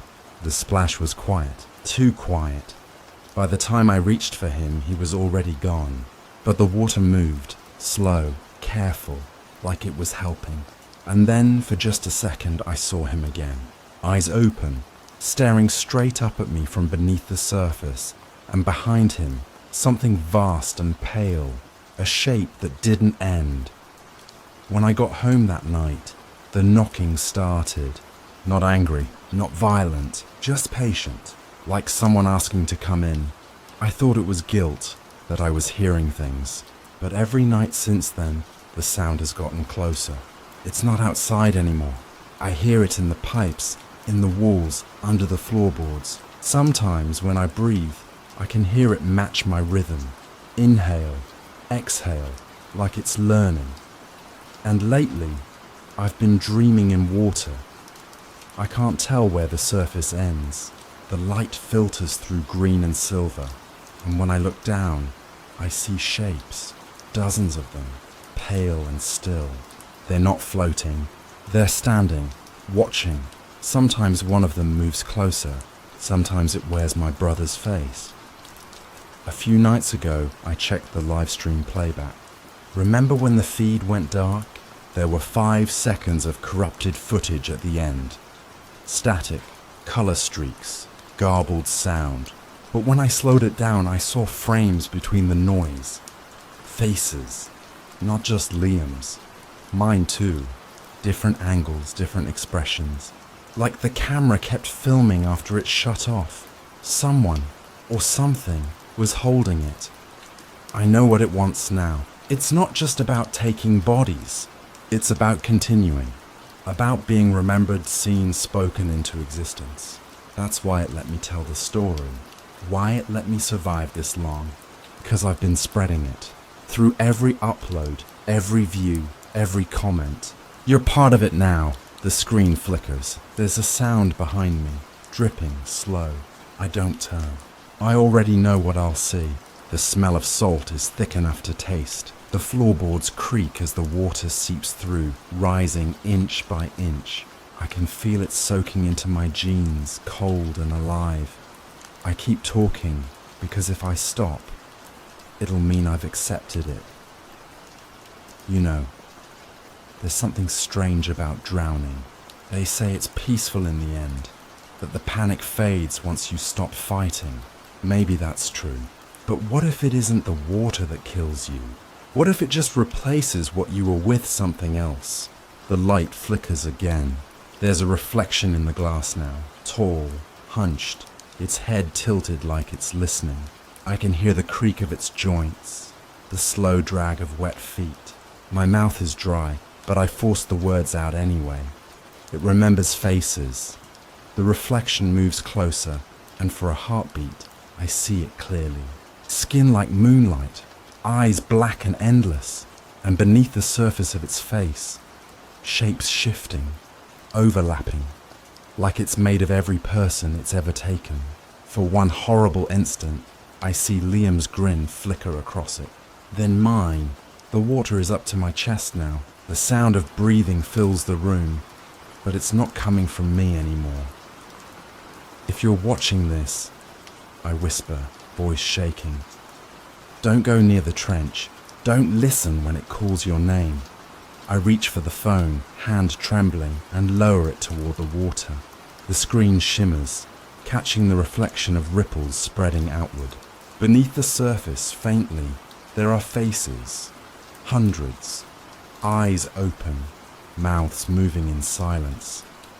The last thing the camera captures before it cuts out is a whisper, so faint it could be static, or maybe a voice you think you imagined. Cast again. The video ends. The comments appear within minutes. That last sound, it said my name. Why did the water move like that? Is this real? But there's one new upload on the channel, posted exactly 1 hour later. Same title, same thumbnail. Only now, the description reads, "It's not his story anymore." I woke up hours later, soaked, the camera still rolling. The only sound on the recording was my own voice, whispering the same word over and over. Down. If you're watching this, it means I didn't make it out. Or maybe I did, just not as me. This isn't live. I scheduled the upload last night, October 16th, 3 a.m, right before the tide rose. If it's online now, that means the sea took what it wanted. I just hope someone listens long enough to understand. I'm sitting on the floor of the cabin, phone balanced against the wall. The lights keep flickering, but I'm not wasting time fixing them. The sound outside is constant now. Waves hitting the hull, rhythmic, almost deliberate. Like breathing. You'd think I'd be used to it, but tonight it's different. It's not just outside anymore. It's inside. I can hear it moving through the walls. People have been asking why I keep recording, why I keep talking to the camera when everything's falling apart. The truth? It listens when I talk. If I keep the story going, it doesn't move as much. I think it likes to be remembered. Maybe that's the trade. Memory for mercy. There's one thing I need to confess before the end. Something I lied about. Liam didn't disappear at sea. I drowned him. I don't remember meaning to. We were fighting that night. Screaming over the nets, over the video, over what to do with the thing we caught. He said we had to tell someone that it was dangerous. I told him we couldn't, that it wasn't just some animal, that it knew us. He laughed, called me paranoid, said I was scared of my own reflection. I snapped. One shove, one slip. He hit the rail and went over. The splash was quiet, too quiet. By the time I reached for him, he was already gone. But the water moved, slow, careful, like it was helping. And then, for just a second, I saw him again. Eyes open, staring straight up at me from beneath the surface, and behind him, something vast and pale, a shape that didn't end. When I got home that night, the knocking started. Not angry, not violent, just patient, like someone asking to come in. I thought it was guilt, that I was hearing things, but every night since then, the sound has gotten closer. It's not outside anymore. I hear it in the pipes, in the walls, under the floorboards. Sometimes when I breathe, I can hear it match my rhythm. Inhale, exhale, like it's learning. And lately, I've been dreaming in water. I can't tell where the surface ends. The light filters through green and silver, and when I look down, I see shapes, dozens of them, pale and still. They're not floating. They're standing, watching. Sometimes one of them moves closer. Sometimes it wears my brother's face. A few nights ago, I checked the live stream playback. Remember when the feed went dark? There were 5 seconds of corrupted footage at the end. Static, color streaks, garbled sound. But when I slowed it down, I saw frames between the noise. Faces. Not just Liam's. Mine too. Different angles, different expressions. Like the camera kept filming after it shut off. Someone, or something, was holding it. I know what it wants now. It's not just about taking bodies. It's about continuing. About being remembered, seen, spoken into existence. That's why it let me tell the story. Why it let me survive this long. Because I've been spreading it. Through every upload, every view, every comment. You're part of it now. The screen flickers. There's a sound behind me. Dripping, slow. I don't turn. I already know what I'll see. The smell of salt is thick enough to taste. The floorboards creak as the water seeps through, rising inch by inch. I can feel it soaking into my jeans, cold and alive. I keep talking, because if I stop, it'll mean I've accepted it. You know, there's something strange about drowning. They say it's peaceful in the end, that the panic fades once you stop fighting. Maybe that's true. But what if it isn't the water that kills you? What if it just replaces what you were with something else? The light flickers again. There's a reflection in the glass now, tall, hunched, its head tilted like it's listening. I can hear the creak of its joints, the slow drag of wet feet. My mouth is dry, but I force the words out anyway. It remembers faces. The reflection moves closer, and for a heartbeat, I see it clearly. Skin like moonlight, eyes black and endless, and beneath the surface of its face, shapes shifting, overlapping, like it's made of every person it's ever taken. For one horrible instant, I see Liam's grin flicker across it. Then mine. The water is up to my chest now. The sound of breathing fills the room. but it's not coming from me anymore. If you're watching this, I whisper, voice shaking, don't go near the trench. Don't listen when it calls your name. I reach for the phone, hand trembling, and lower it toward the water. The screen shimmers, catching the reflection of ripples spreading outward. Beneath the surface, faintly, there are faces. Hundreds. Eyes open, mouths moving in silence. The last thing the camera captures before it cuts out is a whisper, so faint it could be static, or maybe a voice you think you imagined. Cast again. The video ends. The comments appear within minutes. That last sound, it said my name. Why did the water move like that? Is this real? But there's one new upload on the channel, posted exactly 1 hour later. Same title, same thumbnail. Only now, the description reads, it's not his story anymore. Story number 4, people think drowning is the worst way to die. But they've never heard what it sounds like when something alive, something that shouldn't exist, scratches on steel from the other side of the ocean. Pauses, shaky breath. I didn't imagine it. I swear to God I didn't. Though, sometimes I wonder if we ever even surfaced at all. I keep telling myself it was just the ocean. But the ocean doesn't tap in patterns. It doesn't whisper your name through 6 inches of steel. You ever notice how silence gets heavier the deeper you go? People think the ocean is loud, currents, sonar pings, whales, but below a certain depth, it's like sound gives up. You start hearing your own blood move. That's where we were, miles below, in total quiet, when I realized something was off.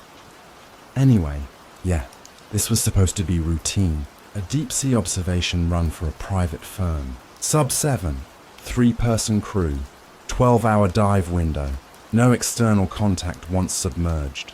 I'd done a dozen missions like it before. At least that's what I keep saying. But every time I replay the footage, I can't remember pressing record.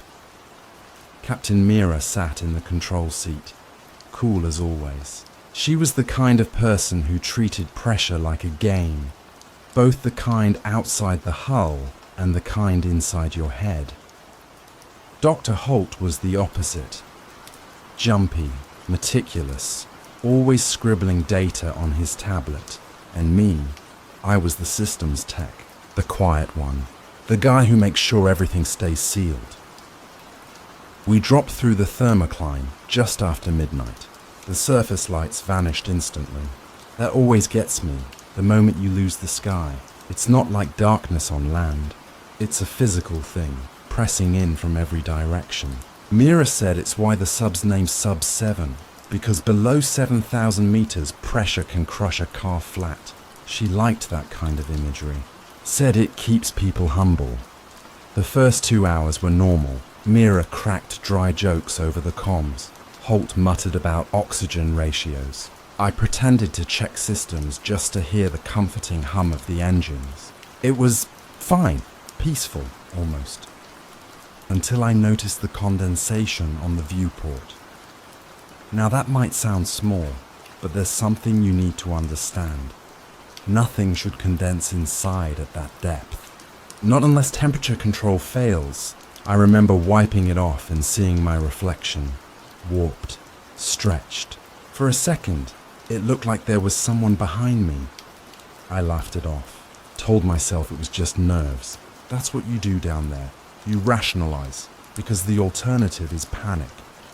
At Aero 346, we hit the trench shelf. Mira dimmed the interior lights to save power. The cabin turned red like a heartbeat. Holt said he detected something unusual below us, something metallic. Mira frowned but gave him clearance to deploy the sonar probe. I remember her words exactly.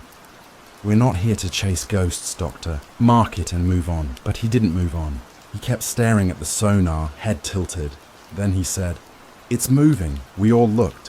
On the monitor, a faint shape pulsed against the static. Then, nothing. Gone. Mira told him to recalibrate. And that's when I heard it, the faintest sound against the hull. At first, I thought it was thermal expansion, just the metal settling under pressure. But then it came again. Scratch, pause, scratch, scratch, rhythmic, deliberate. I froze. Mira didn't notice. She was arguing with Holt about sensor readings, so I didn't mention it. I just kept staring at the wall, waiting. The thing is, I'd heard that sound before, years ago, during a training dive that ended badly. But I don't talk about that. I told myself this was different. I even said out loud, half joking, "Guess we've got crabs saying hello." Mira shot me a look. "That's not funny, Eli." We laughed it off anyway. That's how it starts. Humor is armor. You use it until it cracks. 30 minutes later, the noise came again, louder, closer. Holt slammed his palm on the hull, muttering something about Morse sequences. Mira warned him to stop, but he swore it was communicating. I told him he was hearing things. He looked at me and said, "So are you." And then, all at once, the lights flickered. The pressure gauges spiked. Just for a second, Mira cursed. I checked the seals, and Holt was whispering, "It's under us. It's right under us."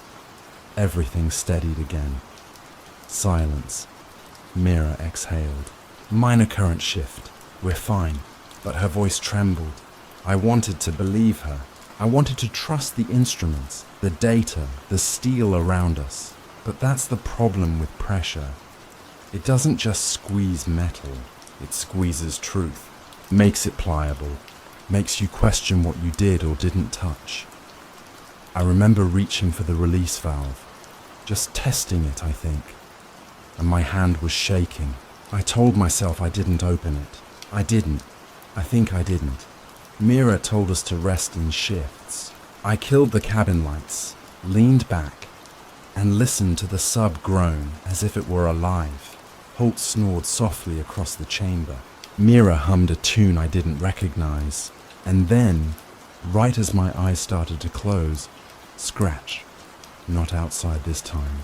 It came from directly beneath my seat. A single drawn-out drag, like a fingernail tracing metal. Slow, purposeful. I held my breath. Mira stopped humming. Holt sat up. None of us spoke. The sound repeated. 3 times, same rhythm. Then silence. Mira whispered, "Hull stress." I nodded automatically, though we both knew it wasn't. I leaned down, pressing my ear to the cold floor panel. Nothing. Just the dull pulse of the engine. And then, faintly, right where my ear rested, scratch. "Scratch, scratch," I jerked back. Holt's recorder clicked on. Mira whispered, "What depth are we at?" 8,000, I said. The red lights flickered once more. Holt whispered, "Something's trying to get in." Mira shot him a glare. Nothing gets in at this depth. But I couldn't stop thinking. If sound travels differently down here, slower, warped, what if it's not trying to get in? What if it's already inside? The scratching stopped. The gauges calmed. Mira went back to the controls. Holt wrote something on his pad I couldn't read. Me? I just stared at the viewport, at my own distorted reflection staring back. For a moment, I thought it smiled. And that's when the tapping started. Soft, rhythmic, from somewhere deep inside the hull.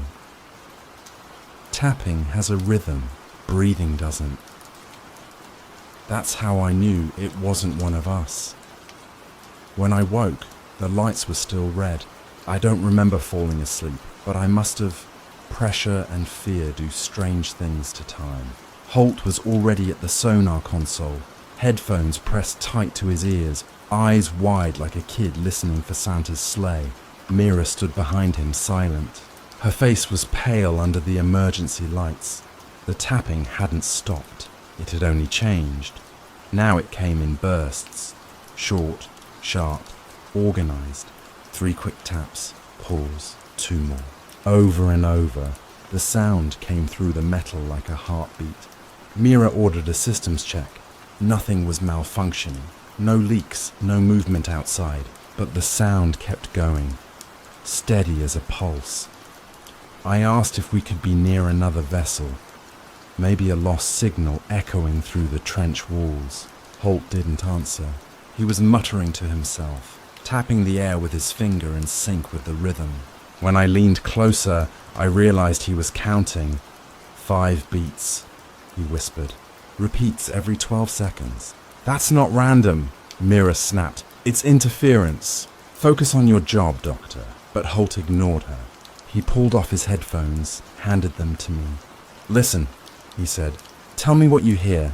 I hesitated but put them on. At first just static, then faint, barely there, a voice. Or maybe not a voice, but the shape of one. Breaths between the taps. Something low and wet, and trying too hard to form words. I yanked the headphones off. It's feedback. Holt smiled, and I hated that smile. It's language. Mira exhaled sharply and turned to me. You know the rule, Eli. We log anomalies. We don't chase them. I nodded, but my pulse was racing. The sound had burrowed into me. It wasn't just in the walls anymore. It was in my chest. Hours passed, or maybe minutes. Time drowned down there.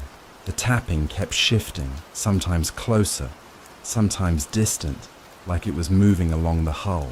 Holt swore he saw movement on the sonar again, a small shadow pacing the sub like a predator. Mira cut the feed entirely. Sonar ghosts, she said. Thermal drift.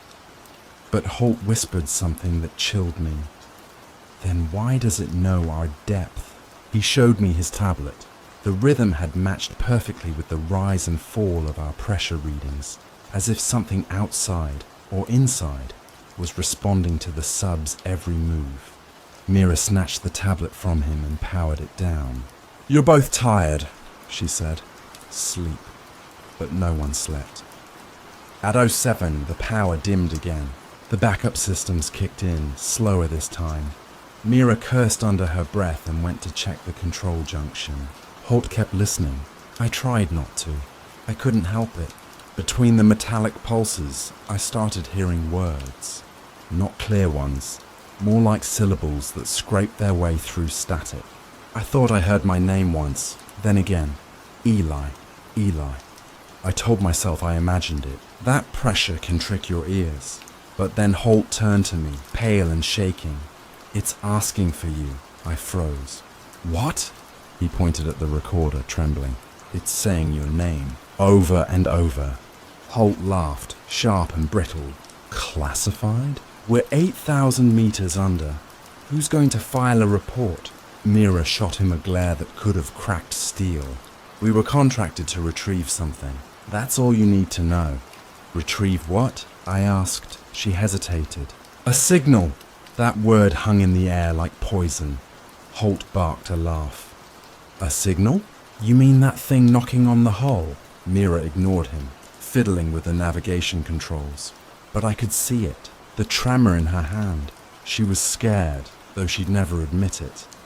That's when the power flickered again. The red lights strobed. The hum of the engines dropped, and a deep groan rolled through the hull. A sound that didn't belong to the sub, or to us. It was the ocean itself, exhaling. The floor vibrated under my boots, and I swear the temperature dropped 10 degrees in seconds. Holt ran to the sonar, babbling about readings off the scale. Mira shouted for him to shut it down. But before he could, something new appeared on the monitor. Something massive. It filled the entire display. No defined shape, no edges, just motion. Like the trench itself had shifted, Holt froze, whispering, "It's alive." Mira grabbed his shoulder, forcing him to face her. There is nothing alive at this depth. But then, faint through the speaker, came that same voice, slow, wet, distorted, open. It. Holt stumbled back, whispering, "It's calling again." Mira shouted, Mute all channels. I did. But muting didn't help, because the voice didn't come through the radio this time. It came from the walls. The metal spoke. Every word vibrated through my bones. Open it! Open it! What the hell is it? I shouted. Mira spun toward me. Something buried beneath us. A structure. The company found it with sonar months ago. So this wasn't a research dive. Her silence was the answer. Holt was trembling, eyes darting between us. "You're insane," he muttered. "You brought us here without telling us?" "I told you what you needed to know," Mira snapped. "No," he said quietly. "You told us a lie before anyone could react."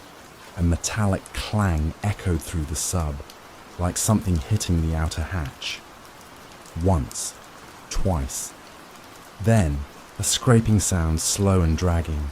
Mira barked orders, trying to keep us focused, but I could see her panic. Holt lunged for the observation port, pressing his face against the glass. "It's moving," he whispered. "The trench is... oh God, it's opening." I didn't want to look, but I did. The ocean outside wasn't dark anymore. A faint glow pulsed from below us, pale and rhythmic, like a heartbeat beneath the seafloor. And then I saw it.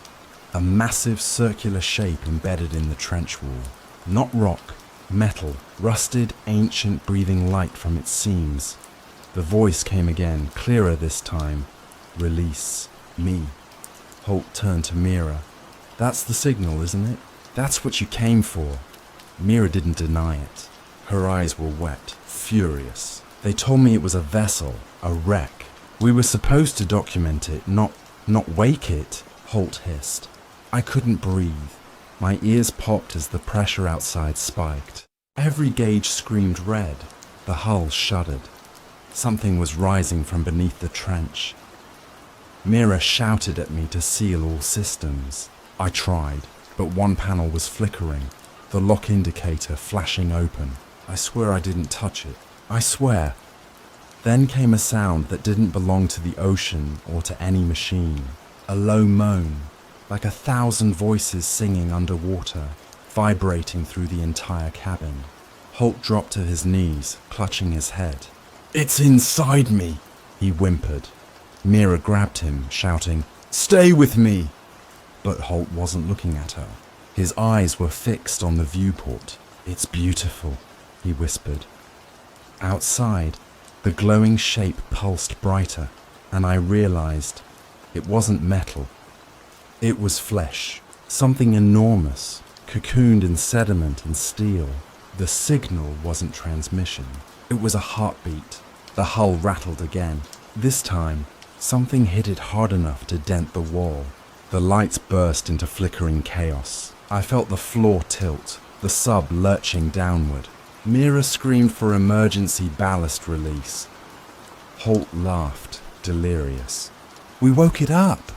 I tried to reach the controls, but the entire cabin was vibrating now, an impossible resonance that made my teeth ache. Somewhere deep beneath us, the ocean split with a sound like tearing metal, and through it all, beneath the alarms, beneath Mira's shouting, I could still hear that voice. Eli. Just my name. Soft, gentle. I froze. Mira didn't hear it. Holt was still laughing. Then the power went dead. Absolute black.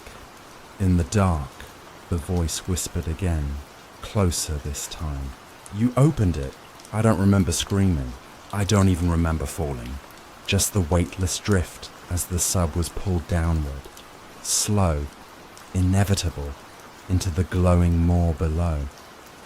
When I woke again, it was silent. The lights were dim, flickering. Mira was gone. Holt's seat was empty. And on the wall, faint and wet, were the words scratched into the steel. "Surface, soon. You think drowning is peaceful. It's not. It's slow, and it listens to you while you die." When I came to, everything was tilted. The cabin slanted, the lights pulsing sickly red. The hum of the engines was gone. The silence felt alive, pressing in from all sides. Holt's seat was empty. Mira's headset dangled from the ceiling, swaying like a pendulum. I tried to move, but water was already ankle deep, sloshing cold against the floor panels. It seeped up from the seams, dark and oily. I reached for the console, but my fingers slipped on condensation. The air smelled like rust and salt. I don't remember blacking out. I don't even remember impact. One moment we were descending, the next, stillness. That kind of quiet that makes your heartbeat sound like thunder. Mira. My voice cracked, barely a whisper. Holt? No answer, just the sound of dripping. I switched on my headlamp. The beam cut through the fog like a knife. The walls shimmered with moisture. Tiny bubbles crawling upward, as if the metal was breathing. There was something else too, scratches, deep grooves carved into the steel, running along the cabin floor toward the observation port. For a moment, I thought maybe Holt had done it. Maybe he'd lost it completely. But when I looked closer, the markings weren't random. They curved, spiraled, like writing. I traced one with my finger, and it pulsed warm. Then I heard it again. The tapping. Only now it wasn't coming from outside. It was coming from the walls themselves. 3 beats. Pause. 2 beats. Then a voice. Faint. Underwater. Eli. My stomach dropped. I stumbled toward the main hatch, nearly slipping. The pressure gauge beside it blinked erratically, spiking and dropping like it couldn't decide what depth we were at. I pounded on the door, shouting Mira's name. No answer. That's when I saw her. She was on the other side of the cabin, half submerged in water, staring blankly at the viewport. Her lips were moving, but no sound came out. I waded toward her, every step slower, heavier. When I got close enough, I realized she was whispering to the glass. "Don't look," she kept saying. "Don't let it see you." Her reflection shimmered on the window, and behind it, something vast moved. It was like the water outside was thick with smoke, rolling and shifting. Within that smoke, a shape turned, a limb, a tendril, I couldn't tell. It brushed the hull, and the sub moaned in pain. Mira turned to me, eyes wild. "It's awake," she said. "It's listening." "What happened to Holt?" I asked. She didn't answer.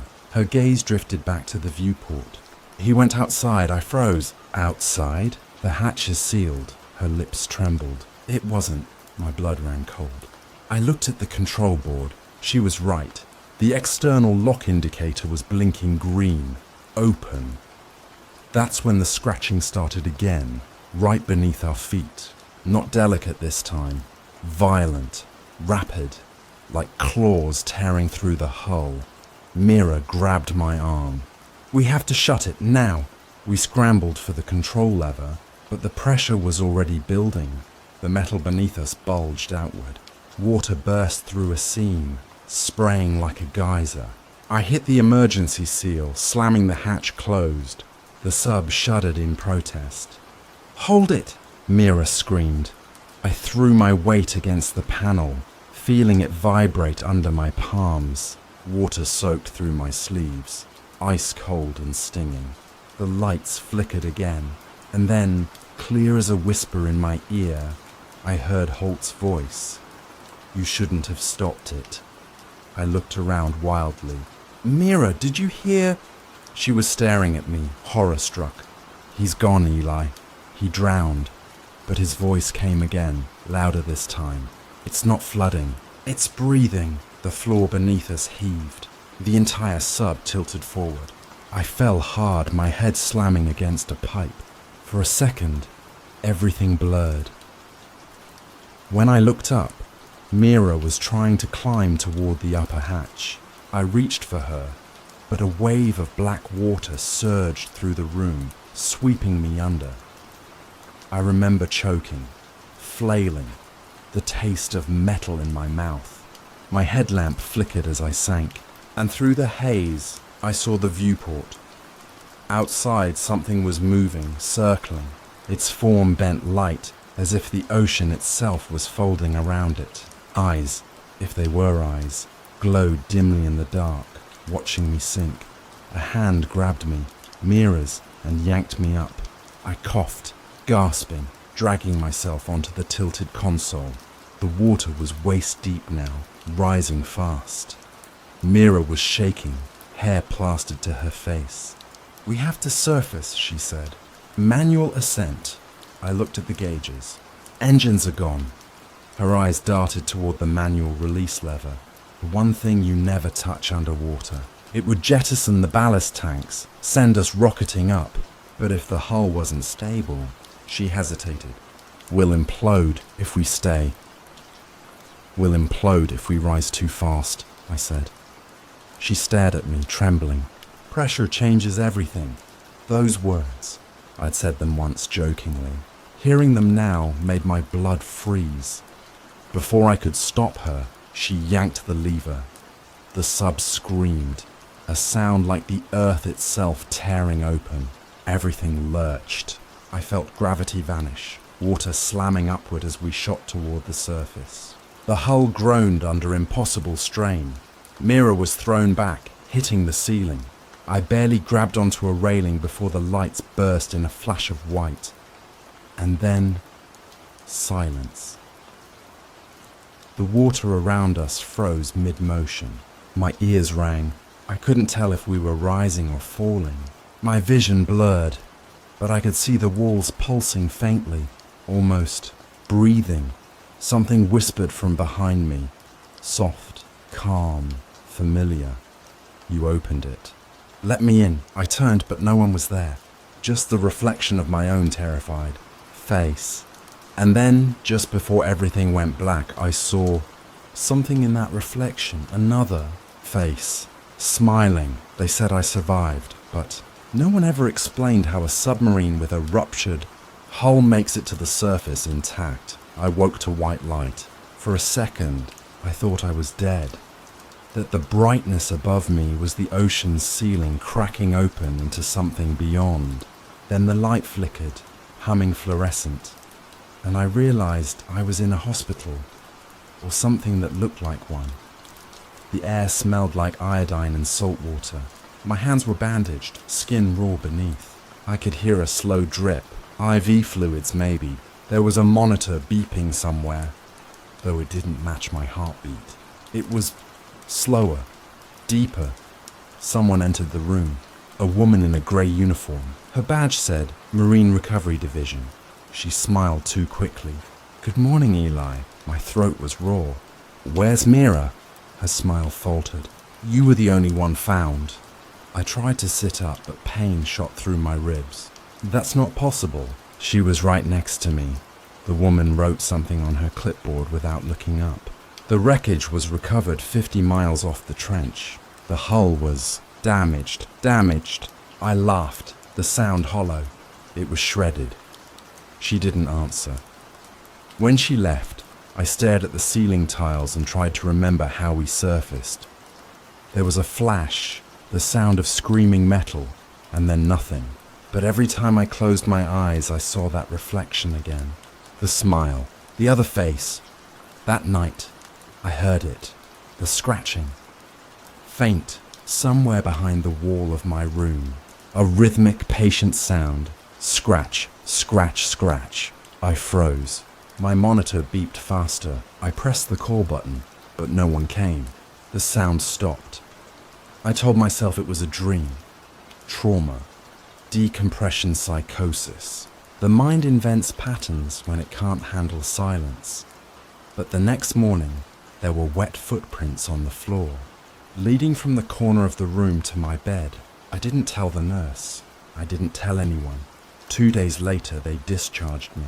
I was told to avoid stress and limit exposure to deep water stimuli, whatever that meant. They handed me a sealed envelope marked property of Sub-7 investigation. Inside, a data chip and a single water-stained photo. The photo showed me, Mira, and Holt before the dive, smiling beside the sub. But there was a fourth figure, blurred, standing in the corner of the frame, taller than any of us. Its face wrong, like it wasn't supposed to exist on the same layer of the image.